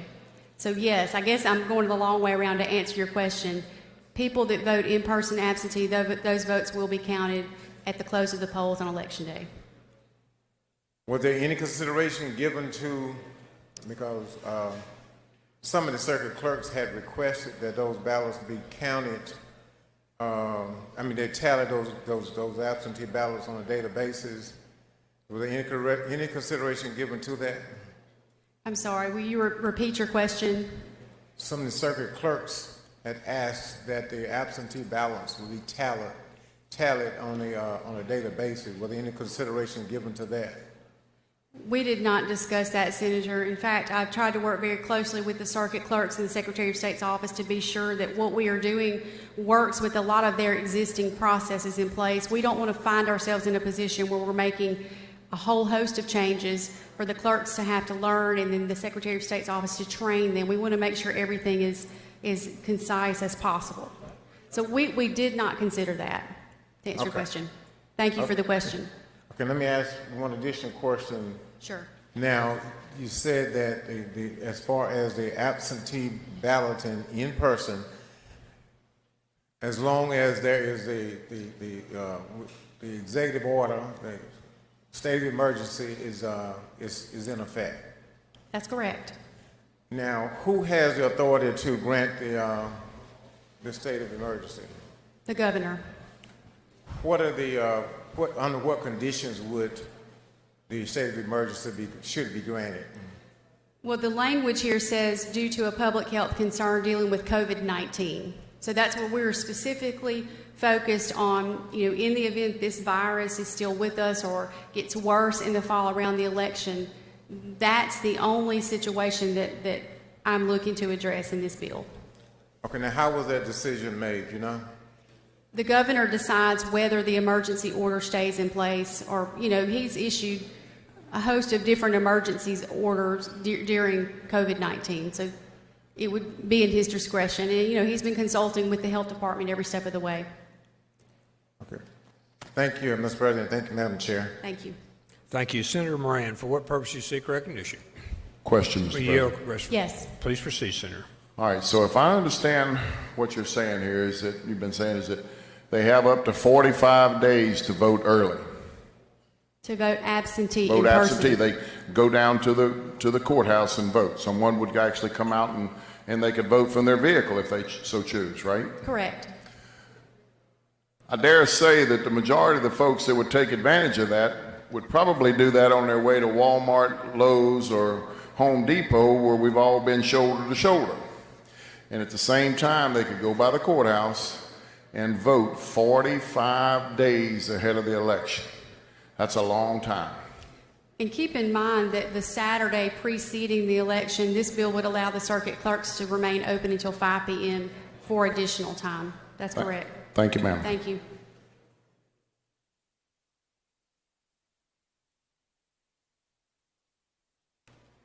Thank you, Senator. Senator Turner. Question? We yield for a question, ma'am. Yes. Please proceed. Thank you, Mr. President. Thank you, Madam Chair. My questions refer to lines 228 over to 231, and it's specifically related to the declaration for a state of emergency. That's actually a document, correct? That the governor would Well, he issues execute. them in the form of an order. Yes, ma'am, you're correct.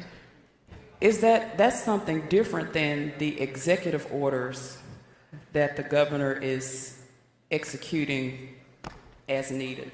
I think, and I don't claim to be an expert in the emergency powers of the governor, but my understanding is that once a state of emergency is declared, then he has the ability to do certain things by way of executive order. And we saw that come down as we have worked through COVID. And my question, I guess my specific concern is throughout the course of the executive orders having been signed by the governor, certain counties have been named and they appear to be hot spots, so to speak. So are we dealing with a particular situation based on the language that we have here where certain counties may be subject to the executive order or a state of emergency where others would not, or is this a global condition for the state of Mississippi? It would be considered a statewide position, but while we are under a state of emergency for the entire state, you're correct, there were certain counties that were subject to a specific executive order that required certain things in that county. So the intention, let me just say, the intention of the legislation would be to apply statewide. Is there a situation that you all have contemplated in drafting this language where an individual would be able to declare that they have a general public health concern about COVID-19 and they are not under a state of emergency and they would be in violation of this provision?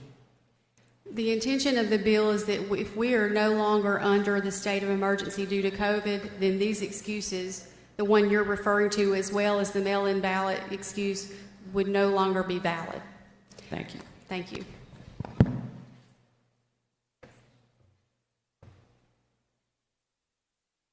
Thank you, Senator.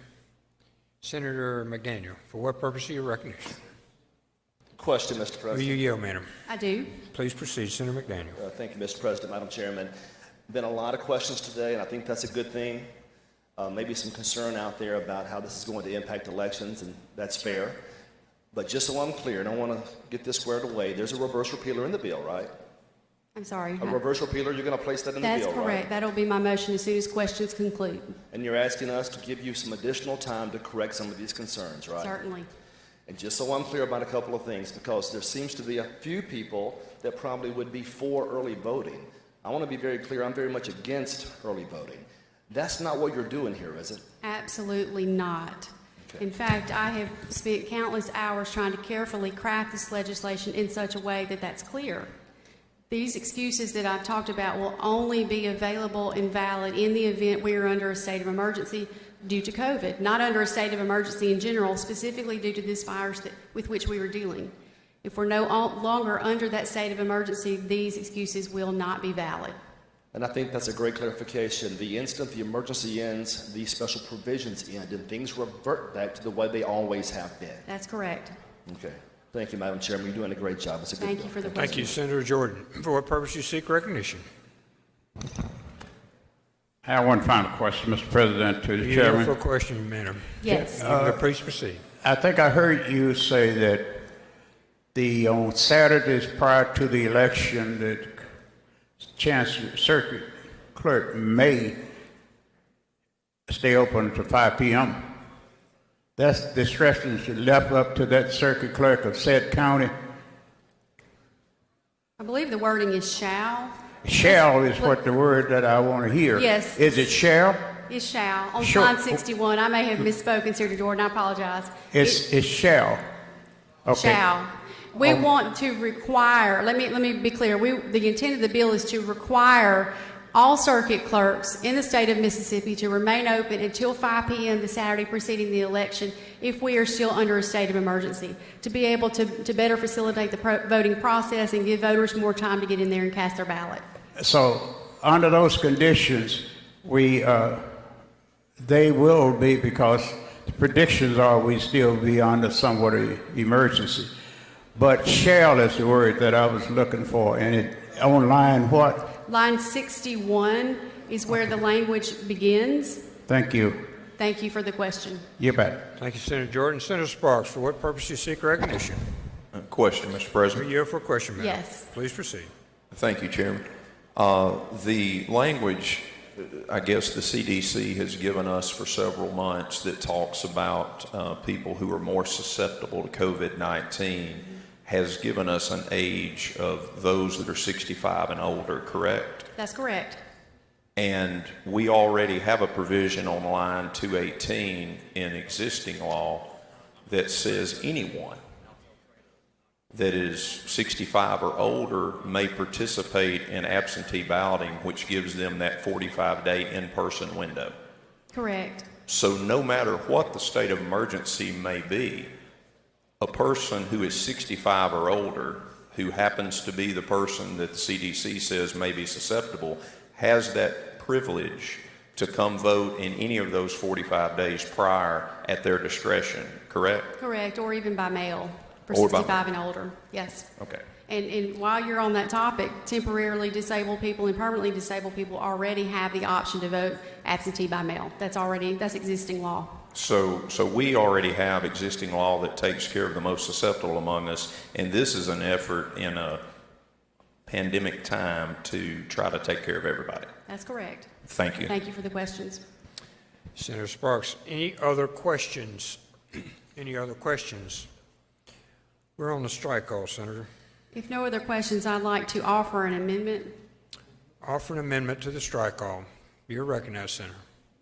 This just adds a reverse repealer to allow me more time to continue to address concerns and to make sure I have all these technical details just right. So I move adoption of the amendment. Senator has moved for adoption of the amendment. All in favor signify by saying aye. Aye. Opposed, nay. The ayes have it. Senator, you're back on the strike call. I move adoption of the strike all as amended. We have a second amendment on, I'm sorry. Is there an amendment on the strike call, Senator? On the strike call? Okay, you're recognized for an amendment. Before we get to the strike call, Senator, amendment to the strike call, not amendment to the amendment. It's amendment to the strike call. Okay, Senator Blunt, you're recognized for an amendment to the strike call. Thank you, Madam President, ladies and gentlemen of the Senate. If there's one subject that we're all experts in, it's elections, right? That's how we got here, and I know elections bills are always difficult. They're not made any less difficult by how convoluted and complicated our code is, which is probably a result of all of us over the decades looking at it. But I want to first thank Senator Branning.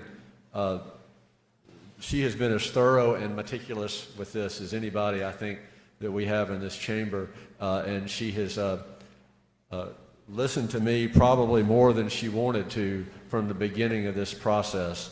I've come to her a lot since we started, and she's always listened to what I have to say. And I want to say that everything in this bill I think is positive.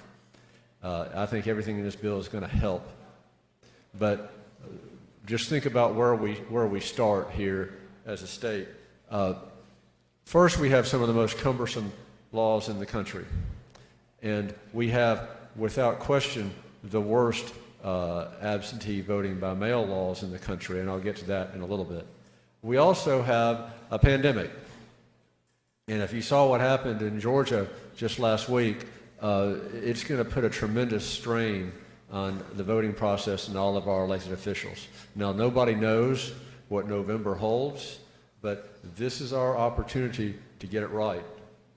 We won't be back to deal with this question most likely until absentee balloting has already begun, and we've got to anticipate and get ahead of any problems that may occur. So from the beginning of this process, and Senator Branning and I have talked about this and agreed on this from the beginning, there are some things that we need to do that are unique to this year only, and then we're not going to do them anymore when there's not a virus. She talked about the early voting or absentee voting in person, just in the courthouse, and that is just a COVID-only provision. And when this pandemic is passed, we'll go back to the way we did things. We also need to recognize that we have problems in our process that were bad before and are going to be placed on even greater strain this year. And that is particularly in voting by mail, and I want to explain that. This is the way I think about all this stuff. We had a circuit clerk come speak to the committee, and he essentially said, well, yeah, it's complicated, but you know, if the voters will just take it seriously, they can figure it out. Well, that is what's called a bureaucratic attitude, and that's the wrong attitude. When I worked in state government prior to be elected, what we tried to have was a business attitude that was a customer-first attitude, that the citizen was right, and if we had a process that was complicated or difficult for the citizen, we didn't say, well, you just need to work a little bit harder. We looked at ourselves and said, we need to change the way we do business so that we can be more customer-friendly, because we've got to operate in the best interest of the citizens because they're in charge of the government. We need to change our attitude. And so if a process is cumbersome or complicated, we need to change it. And so what the amendment before you would do is change the absentee voting process for voters who wish to vote absentee by mail. Let me begin by saying that the eligibility question is not affected by this amendment. If you are not eligible to vote by mail, you will not be eligible to vote by mail under this amendment. But what does voting by mail currently require? We are one of only 2 states in the country that require the application to be notarized. Most states have the application on their website. The application has no significance. We are one of 3 states in the country to require the ballot to be notarized. So we are the most onerous state in the country to voting absentee by mail. Now the ballot's special, and I want to talk about that in a little bit. The ballot's what counts. The application doesn't count. Here's one thing that we know is going to happen. We're going to have more people voting by mail this year than ever before in the history of the state. People, in other words, people who are currently eligible to vote by mail, who have never voted by mail, are going to seek to vote by mail this year. I mean, I think about my parents who are in a retirement facility. They've been told they are in an at-risk group. They have been told to not leave their house. They have the right to vote absentee in person and by mail right now because they're over the age of 65. But if they try to do right this fall and they choose to vote absentee by mail, what are they going to have to do? They're going to have to leave their house. They're going to have to get an application notarized. And for my parents, they have a bank account. It's not going to be difficult for them to get something notarized. But we have a lot of people for whom that is a difficult process, and they don't even know what a notary public is. I speak to the young people all the time, and I always say, have you ever heard, you know what a notary public is? And they think that it's something from the Middle Ages. They don't have any idea what we're talking about. So they're going to have to get their application notarized, and they're going to have to get their ballot notarized when it comes later. Senator Branning and I have talked about this. I know this is a work in progress. I know this bill is going to conference, but I want you to know that All of us are going to have constituents who are going to be concerned about COVID this fall. Even if we just stay where we are with essentially a level number of cases every day and don't have the spike that many people fear, you're going to have more people voting by mail than ever before. And unfortunately, this is occurring in a year where we're going to have the record turnout. This is a presidential year. This is a high watermark for a 4-year period. What the amendment before you would do is it would remove the notary requirement for the application. And it would say for the ballot, for your ballot, you have to have that envelope notarized, or you have to submit proof with a valid photo ID, either in the mail or electronically, that you are who you say you are. It's the same photo ID requirements that we have for voting in person in the courthouse, and it gives people who don't have access to a notary, who are trying to vote absentee by mail, an easier process to do that, and it preserves, I believe, the integrity of the ballot. That's what the amendment would do, Mr. President. Before I close, and I'll be happy to answer any questions, this notary stuff is hard under the best of circumstances, but it is extremely hard in a pandemic. And that's why the governor, one of the very first things he did when this pandemic hit, back in the first week of April, he had to issue an executive order to deal with getting documents notarized, because it became impossible to do business. It became impossible to do business with L State. It became impossible to do business with a notary under a pandemic. And so what did they do? What did the governor do so we could do business? He expanded the e-notary language in the law. Now that's fine for closings, that's fine for attorneys, but as we talked about last week in Senator Doty's bill, the e-notary requirement is not going to help an ordinary person get something notarized. It helps business operate in a time of pandemic, but that's it. The process of getting documents notarized in a pandemic was shut down. And that's why Governor Reeves in the first week of April took action to do something about it. We're going to shut down lots and lots of people who have photo ID, who are currently eligible to vote absentee by mail, and we're going to shut them out. And we're all going to hear about it from all of our constituents when they want to stay home. And currently, what the bill before you would do is say, okay, you can vote absentee in the courthouse. So if you're in Jackson County where there are 150,000 people, or Rankin County where there are 150,000 people, or Jones County where there are 70,000 people, or DeSoto County where there are 170,000 people, we're saying to those people, you can vote absentee in person. You have to go to this one room in this one building and cram up in there, and you can vote absentee in person. And that's your option. You can go on, and look, it's a step. I understand that there may be other amendments on the desk to deal with that, but that's not what we need to be doing. We don't need to say to 150,000 people, put them all in one room in one building so they can vote, avoid lines at the polling place on Election Day.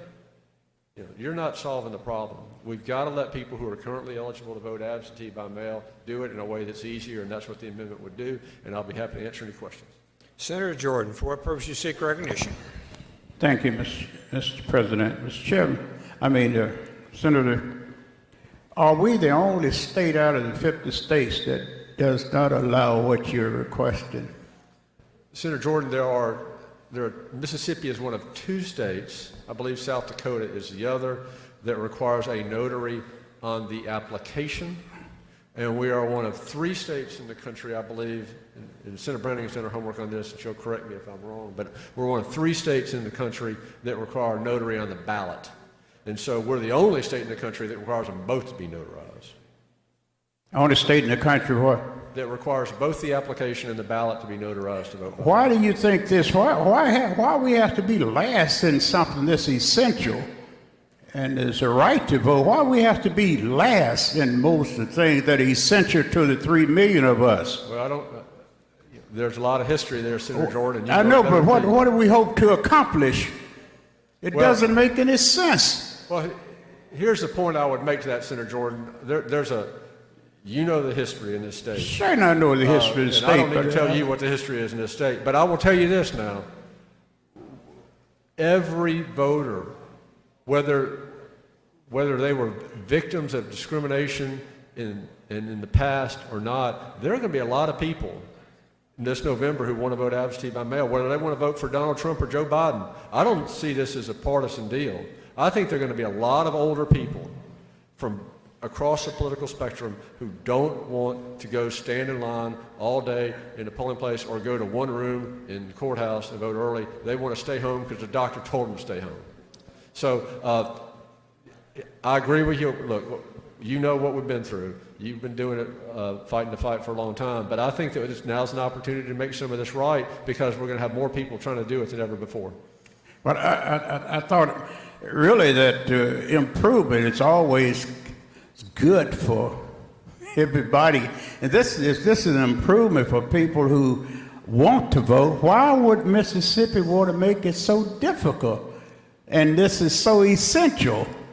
Look like common judgment will tell us, make it easier for those people who wants to vote. I think it's because, Senator Jordan, a lot of people have not had to go through this process before. They've always voted in person and they've never had to use it. And frankly, they didn't know how hard it was. But I think they're about to find out. And so I'm trying to get ahead of it. Thank you, Mr. President. Senator Harkins, for what purpose you seek recognition? Question.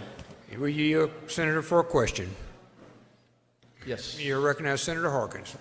Thank you, Senator.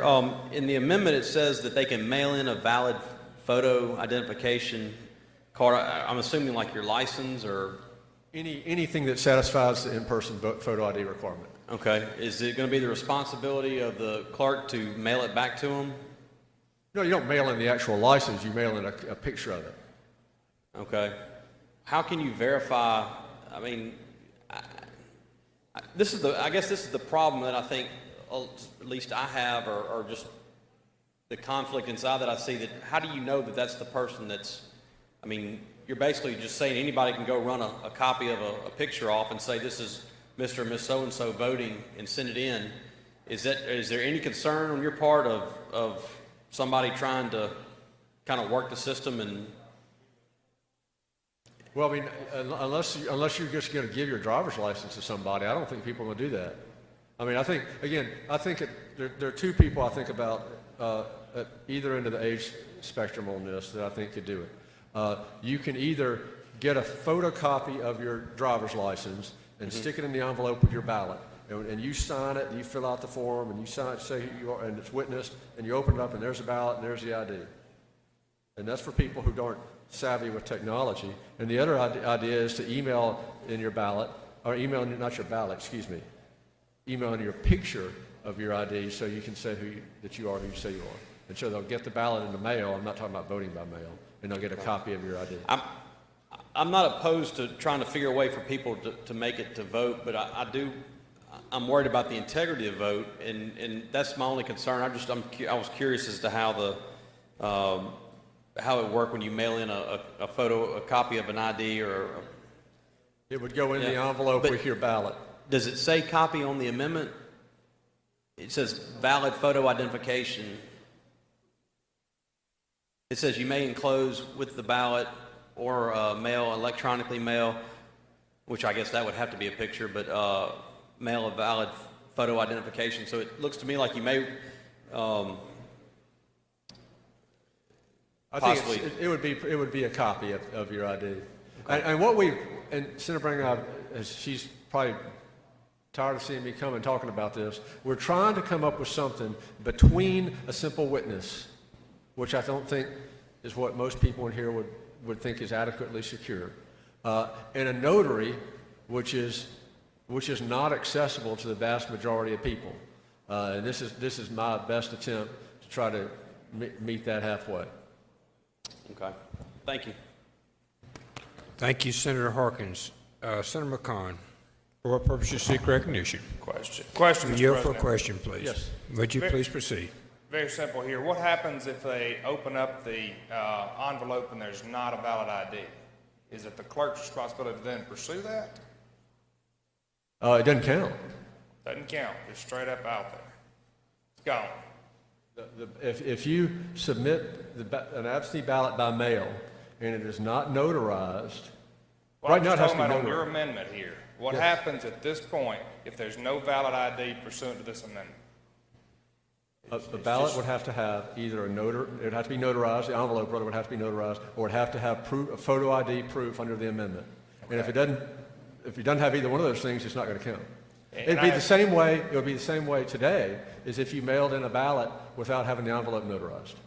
And my second question there is, are we leaning to a system where we're encouraging some type of maybe malicious activity, where someone is putting some pressure on someone else to vote one way or another? We've kind of taken away the witness, as you said. We've taken away the sir. notary. No, I don't, we haven't taken away the witness. You don't believe that? I don't think so. I think we've just I think all we have done is provided a second way, in addition to notary requirement, to have some sense of the integrity of the ballot. Whereas right now you just have one, and that's a notary public. Thank you. Okay. Thank you, Senator. Other questions on the amendment? Other questions on the amendment? Okay, Senator, we're ready for your motion. Oh, you want to speak on the amendment? I'm sorry, Senator Brown, you're recognized to speak on the amendment. I appreciate Senator Blunt been a tremendous help on the bill and helping me learn a little bit about elections law. We're going to continue this conversation. We certainly will. But in elections, we've got to remember that ballot integrity is everything. It's everything. It's not unheard of to have documents notarized. We do that all the time. I bring your attention to the emergency order that's in place that deals with notaries. There is an opportunity now to have documents notarized remotely, and I did confirm with counsel at the governor's office that they do intend for the elections to qualify for this process. So there is one solution there. A lot of your banks now are offering drive-through notary services using the drive-through window. I know my office, we're offering curbside notary services for no cost. So there are ways to comply with this. So for those reasons, I do oppose the amendment at that time. Thank you. Thank you, Senator. Briefly to close, we've wrestled with trying to come up with something between nothing but a witness and a notary. And look, I'm not an attorney, but I've tried to read this executive order. Most people don't deal with notarizing documents. Most people don't go through this process. And if this is I believe, a reasonable way to ensure the integrity of the ballot with our existing photo ID requirement and allow people to vote without having to leave their home when they shouldn't leave their home in time of pandemic. I move adoption of the amendment. Senator has moved adoption of the amendment. All those in favor signify by saying aye. All opposed, nay. The noes have it. We have another amendment, second amendment. Senator Hobson, you're recognized.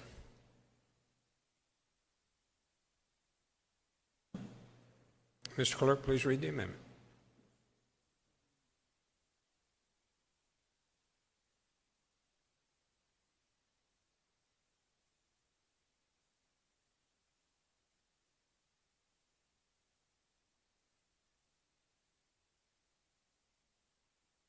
Got it?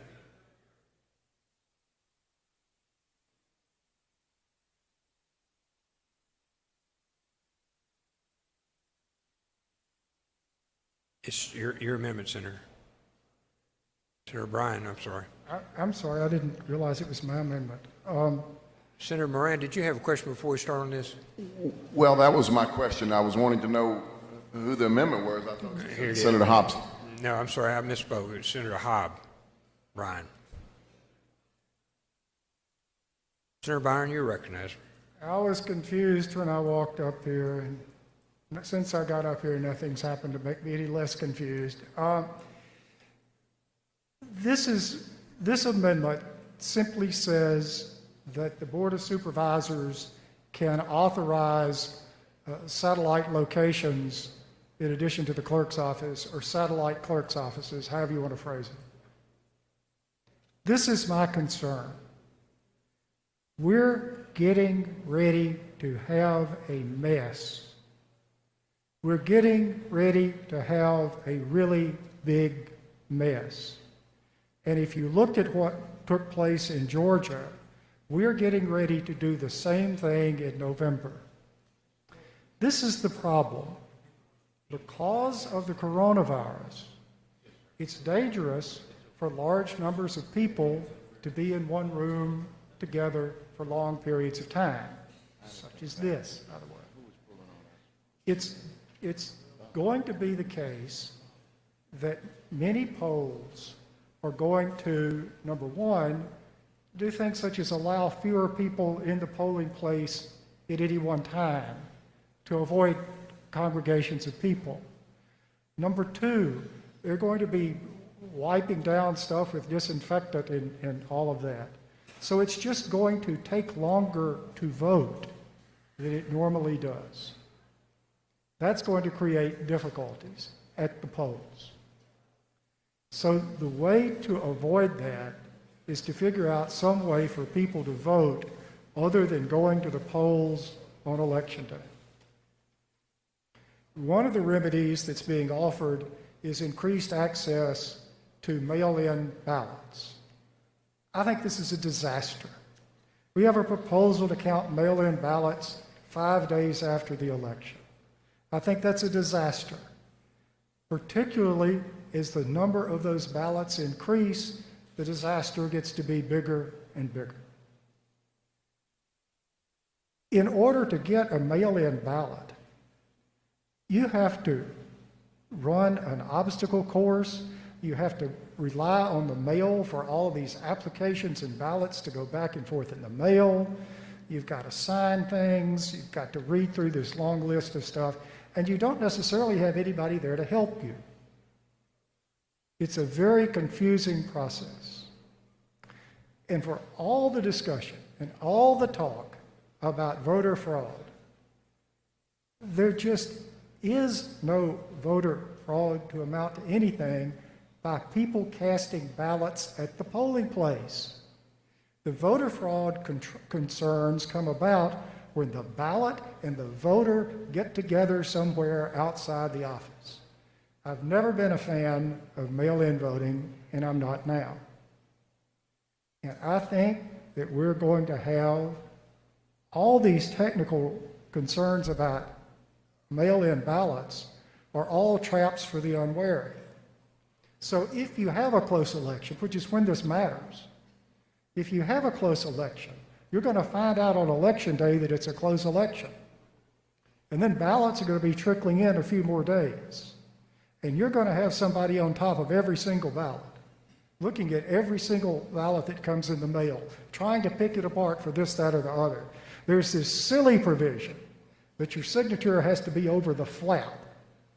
So you're going to get people arguing about whether a signature does or doesn't go over a flap, and arguing about that in a context where that could very well determine the outcome of the election. So my solution, in order not to have all these mail-in ballots, which I think are just going to create a mess, terribly burdensome for the staff, terribly burdensome for the voter, is to offer more opportunities to cast a ballot. Casting ballots at the clerk's office is an example of what we've done for a long time. But this is the problem. Having one place in the county to vote in person just is not all that workable. In Monroe County, where I live, the courthouse is in Aberdeen. There are people that live out from Smithville. They're something like 25 miles from the courthouse. So if they want to vote at the courthouse, got to get in their car, drive for half an hour to Aberdeen, vote, drive half an hour coming back. Think about the more populous counties. Think about DeSoto. Think about Rankin. Do we think it's really a solution for crowding at the polls to have everybody in Rankin County trying to get in line in Brandon? Everybody in DeSoto County trying to drive down to Hernando and stand in line at the courthouse? And frankly, that's where the problems are going to arise. I know that a lot of this stuff tends to have partisan overtones, but I'm telling you, there are large numbers of voters in populous counties like Rankin and DeSoto, which are strongly Republican counties, and that's where you're going to have problems. This is just, whatever may be the usual case, this really is difficult to find any partisan advantage one way or another. So the only solution that I can come up with is not liking mail-in ballots and finding that one polling place at the courthouse in the county is just not really adequate, is to authorize the Board of Supervisors to establish satellite offices. I've been told they can do this anyway. I don't know. If they can do it anyway, it's certainly harmless to have this amendment, just to make it clear that the Board of Supervisors can establish one or more satellite offices for people to vote just like they would at the clerk's office, with all the safeguards and everything that you'd have at the clerk's office. You would also have at a satellite's office, and it would be under the authority of the clerk. So that's what the amendment does. That's why I offer the amendment. I'm just looking for some way to avoid this huge problem at the polls, which I think we're looking for in November. That's why I'm offering the amendment. Senator Branning, you're recognized to speak on the amendment. Thank you, Mr. President, and thank you again, Senator Bryan, for all of your time you've given me this session talking about elections. I just want to remind the body that under current law, there's 45 days to go vote in person absentee. That's a long time. That Saturday preceding the election until 5 o'clock. You know, the amendment, I want to bring to everyone's attention, under Mississippi Code 25199, this can already take place. Counties can already set up satellite offices, and there is an Attorney General's opinion that actually confirms this. I believe Pearl River County may have a satellite office for their circuit clerk. So legislation is not needed to make this happen. I will tell you that some of the larger counties may decide to explore this option. We won't really know until we get a little bit closer to November to see sort of what we're facing, but I believe this is unnecessary, so I do oppose the amendment. Thank you. Thank you, Senator Bryan. I'd like to be recognized for a question if the chair will answer a question. Certainly. Certainly. Do I understand you to be saying that it's your understanding that the law now allows exactly what this amendment purports to do? I believe that 25199 already provides that ability. Well, if this is already existing law, what is the harm in adding this provision to the statute? We already have it in code. So your objection to the amendment is just that it's poor codemanship or whatever? I guess we could also consider, you know, if we agree that it's in code, and I think we've had this conversation before, then why do we need the amendment? So it depends on which way you look at it, but I do believe, and I have conferred with several people to confirm my understanding, counties can do this if they choose. But there's a lot of things that go into that consideration. Cost. If you look under the elections code, and you know this better than I do, the circuit clerks are commissioned to be the individuals to actually give the absentee ballots. And so in order for additional offices to be set up, they've got to have additional personnel, additional equipment, and so on and so forth. There's a large cost involved, a large cost. And don't we have $1.25 billion that could be used to absorb this cost? And we're talking about that. I'm already putting together some numbers to see what we can do for the counties. But all I'm saying, Senator Bryan, I understand where you're coming from. They can already do this. They can already do this. So you must have some deep-seated reason that because we've talked about this over and over, you are going to die in the ditch to keep out of this piece of legislation a couple of sentences that you're telling me is existing law. I just think we agree to disagree about the approach on this. I thank you for your time. Thank you. Senator Simmons, did you have a question? Did you ask for recognition? Yes. Do you have a question? Question, Mr. President. Yield for a question from Senator Bryan or Senator? Certainly. Senator Brandon. Senator Bryan, will you yield, Senator? I do. Please proceed. Thank you, Mr. President. Thank you, Senator Brandon, for yielding. And so all of the considerations that a county or a board of supervisors will consider regarding elections, wouldn't they also consider that based upon the language of this amendment, like in their discretion? Well, I think it's clear in 25-199. In fact, that's already, we see that play out. Like I said, Pearl River County has a similar office, so it's not anything new. It's just, it's already there. And so my position is just simply that we don't need the language. It's already in existing law. And so in that's specific for Pearl River County in that statute that you mentioned? It's not. It's for any county in the state, and I will, you give me just a moment, I'll read the exact language.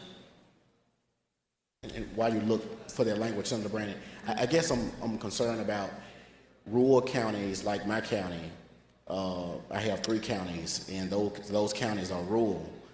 And as opposed to persons having to actually drive to the county seat to cast his or her ballot, if the Board of Supervisors determine that they want 1 or 2 satellite offices and that they actually could afford to do that in conjunction with their clerk, their circuit clerk, don't we want them to do that? If you'll look at, and I know you may not have this in front of you, but 25-199 provides that a circuit clerk would be able to open a satellite office if it's determined by their Board of Supervisors to better serve the county. So that's the catchphrase that's used. So I just think it's unnecessary. That's the only reason. Now, to further my comment on this, there's going to be a lot of cost involved, and we're looking at that. I'm already having conversations with different entities about what it might cost because we're looking at CARES Act money and what our counties may need. So this is an ongoing conversation. Keep in mind, this is going to conference. And because it's going to conference, what harm would it be to include the language? And after we get into conference, if we need to take it out, or then we can take it out at that time. But why not include the language now? Well, again, I think if you're aware that there is an existing statute on the books, why are we putting it into this bill? So I think we're just seeing it different ways. But I thank you for your question. Thank you, Senator Bryan. Thank you, Senator. Any other questions? Senator Bryan, you're recognized for your motion. I don't agree that it's existing law. I don't think it's clear. I don't think if there's this code section here and this Attorney General's here and an eye of newt and a wing of bat, you put it all together and you get something. Why? Why? And this is why I'm exasperated, is after discussion after discussion after discussion about things like this, we always come back to, but we can't change a word in the statute because there's some conversation with a clerk or an election commissioner or some money's eventually coming from somewhere, and everything's going on somewhere in secret. There's somebody somewhere in some room that says this, that, or the other thing. We're going to be out of here, I think, in about 10 days, best I can tell, who knows. And I just, for the life of me, do not understand opposing something which would make clear that which someone contends is already existing law. I move adoption of the amendment. Senator moves adoption of the amendment. All those in favor signify by saying aye. Aye. All opposed, nay. The noes have it. The amendment is defeated, as is the First Amendment was defeated, and we're ready for another amendment from Senator Bryan. One moment while we put it on the screen, Senator.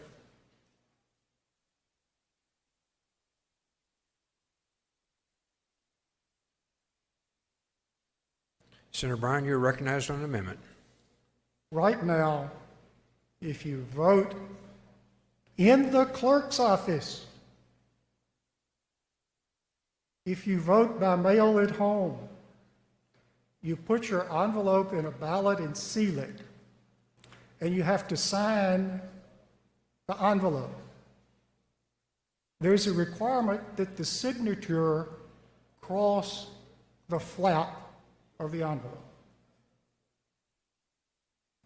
Now, let's think for a minute about exactly how many steps and loopholes and tricks and everything you'd have to go through to get into a situation where I guess somebody somewhere is going to intercept one of these ballots, steam it open, take the ballot out, fix it with another ballot from who knows where, I don't know, put it back in there, and then seal it back up in such a manner that nobody can tell.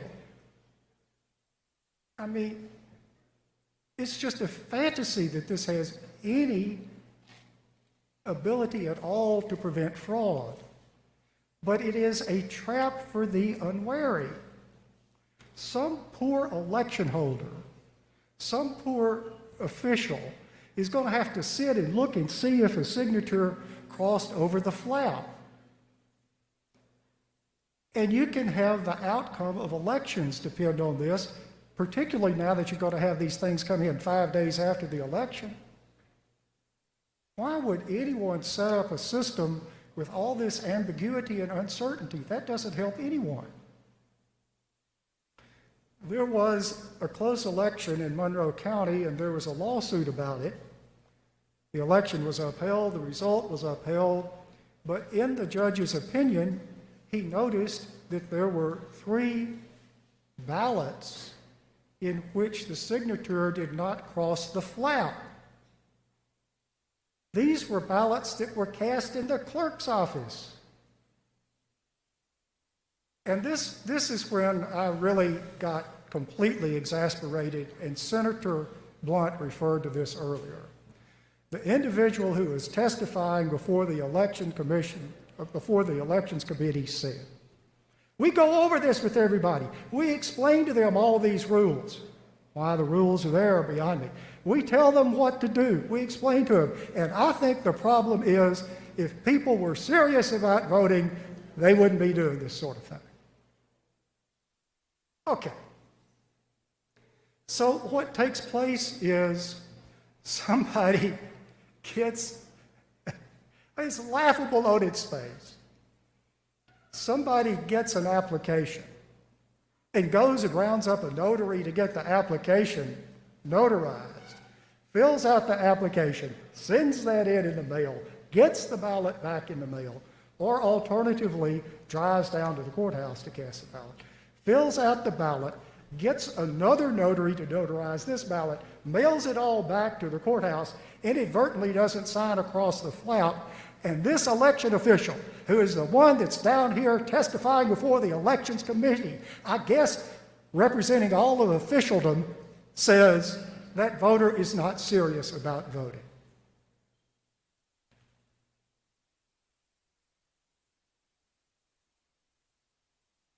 It's not a game. People have died for the right to vote. In this state, people have been killed for trying to register to vote. And you know why? Because the people in charge at that time knew all too well the power of the ballot. And we're still sitting here with meaningless, ludicrous, useless obstacles to people trying to cast their vote. What purpose does this serve? And again,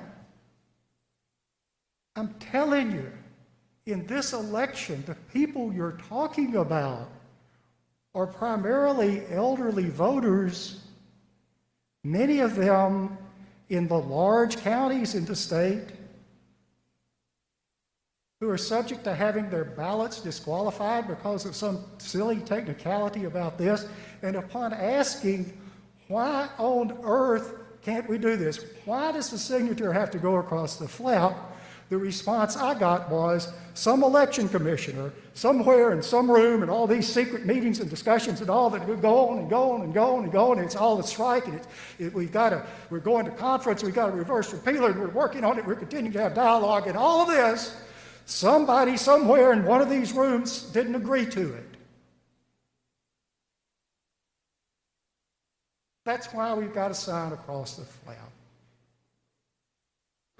I'm just trying to get rid of some little part of all this meaningless gobbledygook you have to go through just to cast a ballot. I move adoption of the amendment. Senator Branning, you recognize. Thank you, Mr. President. I support the amendment. Senator Bryan, you're recognized for motion.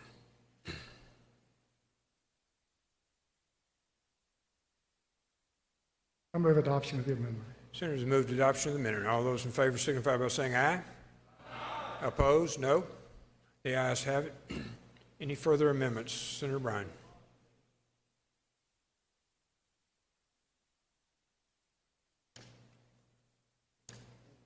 This will be amendment number 5.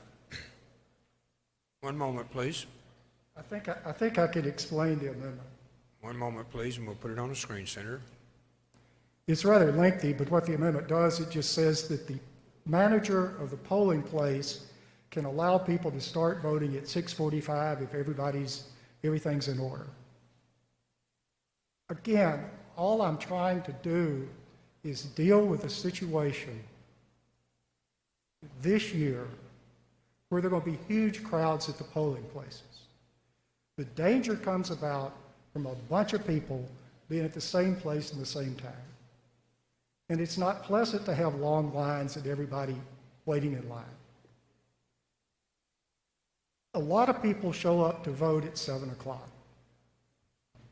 These people are on a different internal clock than I am, but there are people that get there and get early to be there to vote at 7. So there's usually a line of some sort at 7 o'clock. All I want to do is say, if everybody's ready to go, as frequently they are, instead of everybody having to sit there and wait for the clock to chime, that the manager can say, okay, we'll start letting people in line vote 15 minutes early. That helps get rid of the line at 7 o'clock. It gets people out and away from the polls, which is where they need to be. It might let you figure out if you've got a problem with your voting system a few minutes early, so if there's a problem, you can get about the business of fixing it. Because I'll guarantee you, there's going to be some problem somewhere at some polling place. I know that because this is a human undertaking. It's run by humans, and humans are imperfect. Better that we find out these problems. I think practically all of them, if not all of them, are just innocent mistakes. But if there's a mistake at the polls, we need to find out early. And I just can't imagine any downside to saying if the manager's there and everybody's ready to start voting, go ahead and start voting 15 minutes early. That's all the amendment does. Thank you, Senators. Senator Polk, you're recognized. For what purpose? Question, Mr. Will you President. yield Senator Bryan for a question? Yes, sir. Will you? You're recognized. Senator Polk. Thank you, Mr. President. Thank you, Senator. What is so magical about 6:45 a.m.? Nothing. I'd be equally happy with 6:50 or 6:40. Why not 3 a.m.? Because you don't have people standing around at the polling place at 3 a.m. ready to vote. But if we pass that law, you don't think they would? I don't think people will get up at 3 a.m. to vote, but I'm not trying to expand the hours of voting or anything. I'm just trying to deal with the real world situation where it's 7 a.m. in many polling places there are people standing around ready to go, and if they're following existing law, they've got to sit there and wait till the clock strikes 7. I just want to let them vote a couple of minutes early. Well, if we set the time at 6:45, why don't we let them vote at 6:40? I think you've tried to change something that doesn't need to be changed. Well, Either then you should move it vote- to where it's significant, more than 15 minutes, or leave it where it is. Senator, would that not be a good idea? Not in my opinion. Thank you very much. Thank I'm you, not Senator Polk. trying to do anything except take care of the real world situation where we can move a few people out quicker.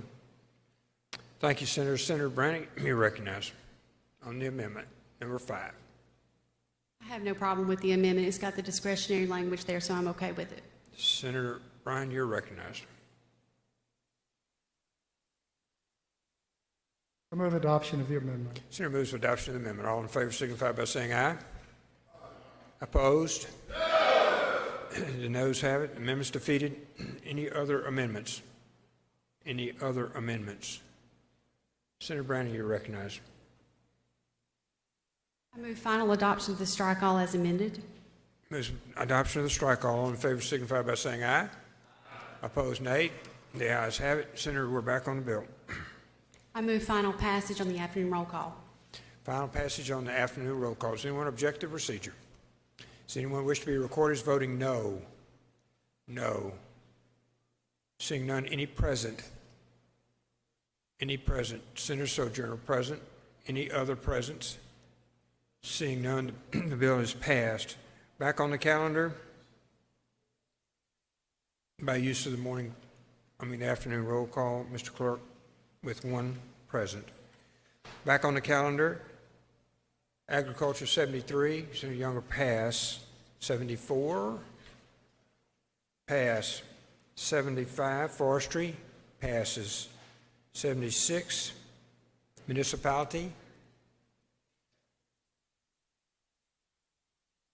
Municipality pass? No, pass. All right. 77, Corrections, pass. 78, Judicial Districts, no, pass. 79, Livestock, pass. 79, we're on 79, I'm sorry. Senator Doty, you're recognized, item number 79, House Bill 576. I would go to item number 79 and ask the title be read. Will you read the title, Mr. Clerk? House Bill number 576, Livestock on Highways, to leave burden on owner of livestock to prove lack of negligence when damage is firm. I make the usual motion. Senator makes the usual motion. All in favor signify by saying aye. Aye. All opposed, nay. The ayes have it. Please proceed. I ask that Senator McDaniel be allowed to explain the strike-all. Senator McDaniel, you're on the explanation of the strike-all. Thank you, Mr. President. Madam Chairman, this is the companion bill for a bill we've already passed out of the Senate. Long story short, as a general rule in civil litigation, the plaintiff has the burden of proof to prove his case beyond a preponderance. If he cannot, he can't prevail. For whatever reason, in the 1950s, the legislature amended our common law and reversed that in regards to owners of livestock near a state or federal highway. In other words, the defendant now has to prove he wasn't negligent. That's not the way the law is supposed to work, and it seems inherently unfair. What this bill would do is just strike that provision and place landowners on par with everyone else in this state in regards to the burden of proof necessary to prevail against it. That's all the bill does.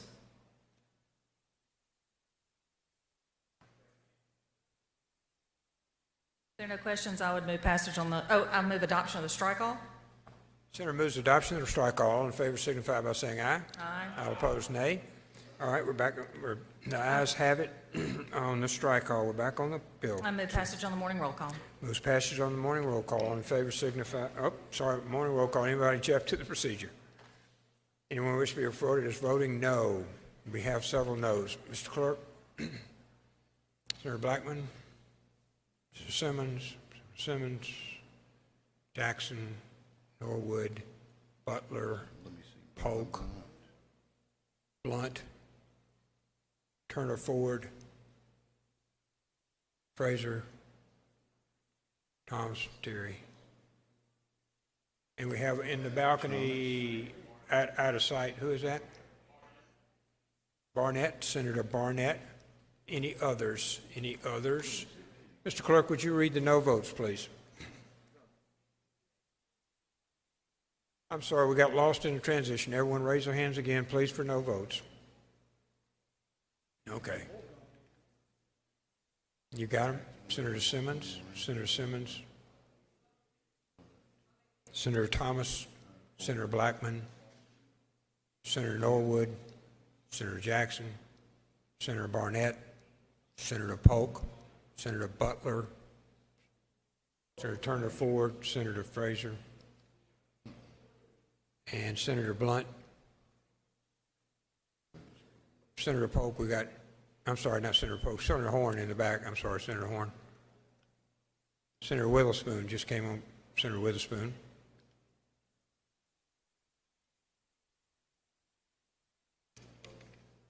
Senator McMahon, for what purpose you seek recognition? To announce a pair. Would you please proceed? If Senator Jordan was here, he'd vote no, and I vote aye. Paired McMahon and Jordan.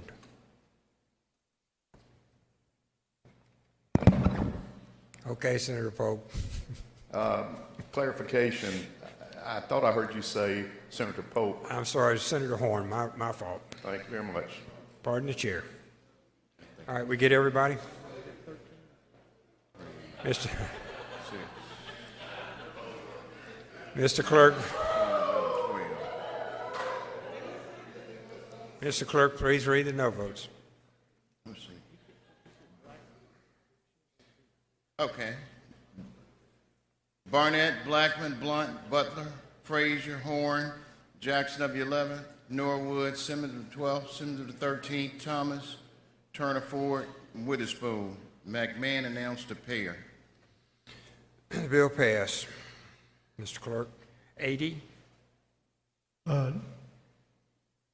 Mr. President, Senator Jackson, you're recognized. I move that we suspend the rules for the immediate consideration of item number 76, House Bill 353. I was changing the battery on my oxygen. All those in favor signify by saying aye. Aye. All opposed, nay. The ayes have it. The rules are suspended for consideration of 76. Mr. Clerk, we need to read the bill. Senator. Mr. Clerk, would you read the title? House Bill number 353, persons who violate final orders, resolutions, or ordinance of local government required to pay attorney fees to enforce orders, resolutions, and ordinances. I make the usual motion. Senator makes the usual motion. All in favor signify by saying aye. Aye. All opposed, nay. The ayes have it. Senator, please proceed. I call up the strike all and ask to be recognized to explain it. Recognized to explain the strike call. Senator, please proceed. We took a 24-line bill and made it 26 lines by adding a reverse repealer. What bothered me about this bill was that the local government, meaning the Board of Supervisors of any county or the governing authorities of any municipalities, if they passed an ordinance and someone did not abide by that and kept on, and they took it to court and violated because of violation of the orders, the final decision would be by the courts. Then the defendant would have to pay the court costs. And that bothered me because I would like to propose an amendment to that.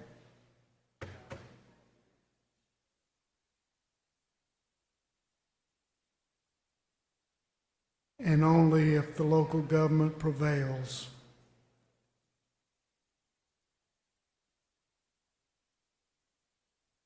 And then also delete the reverse repealer that we put on it in committee. This will give the House an opportunity to pass the measure without it going to conference.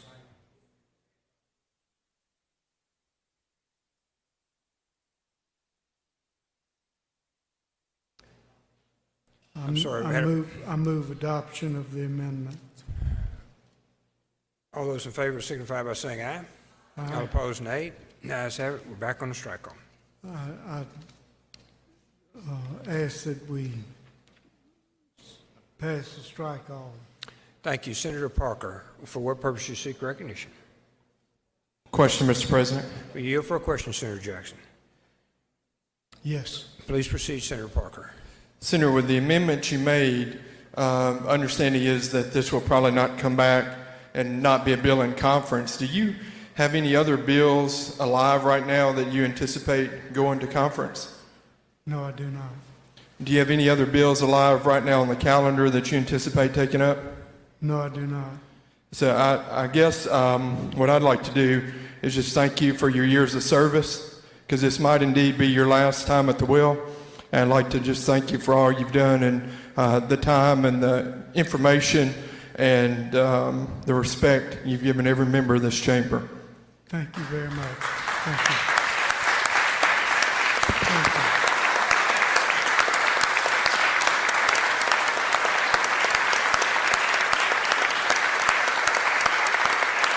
Thank you again.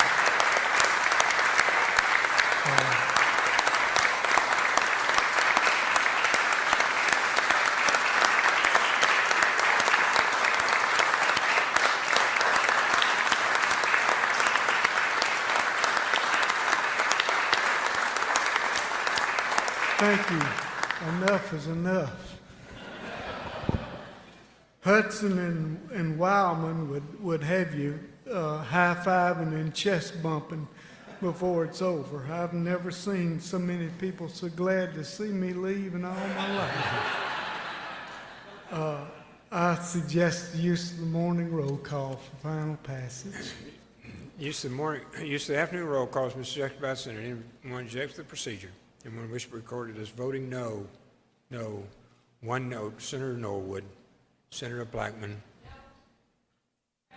Present. I'm sorry. Senator Blackman is present. Senator Bryan? No. Anyone else? No. Senator Simmons? Senator Frazier? No. Anyone else? Senator Blunt? No. Anyone else? Senator Jackson? No. Senator Barnett? No. Senator Thomas? No. Seeing no other, Ms. Clerk, read the no votes, please.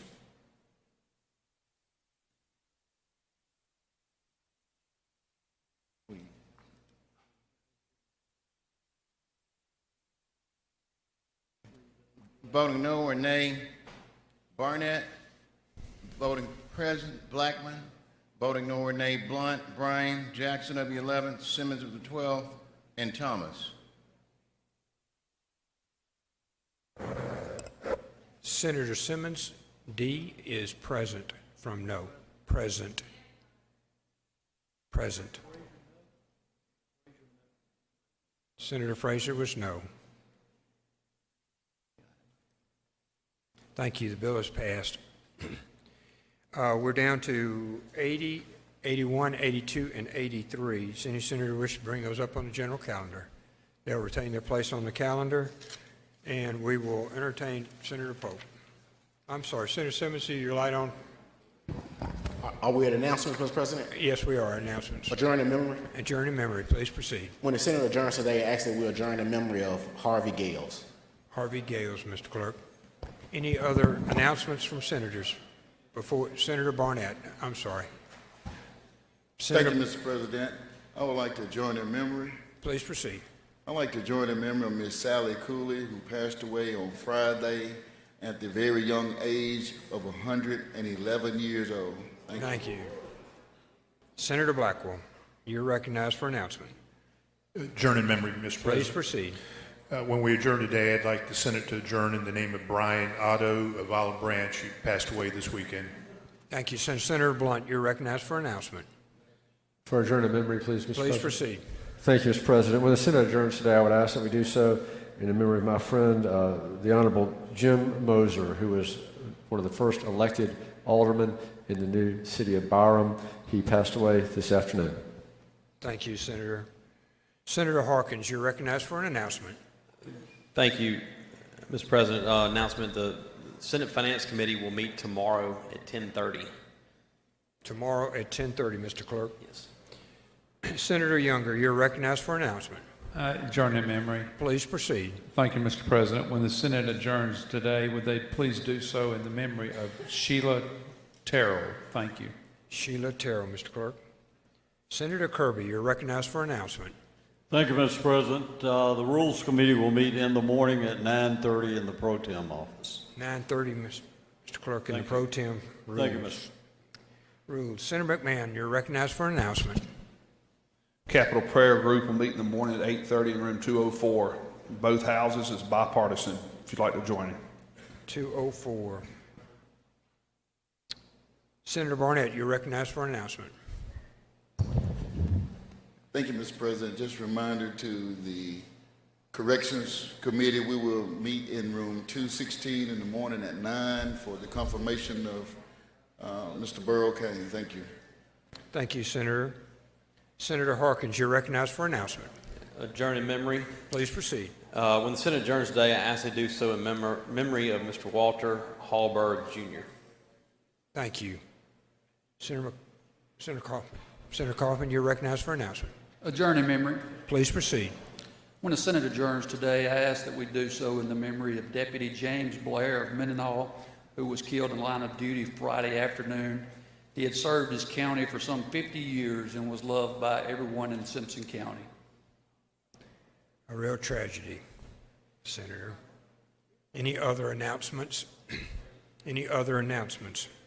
Now we'll go to Senator Polk. Senator Polk, you're recognized. Thank you, Mr. President. I move the Senate stand adjourned until 10 a.m. tomorrow. Senator moves to stand adjourned until 10 a.m. tomorrow. All in favor signify by saying aye. All opposed? The ayes have it.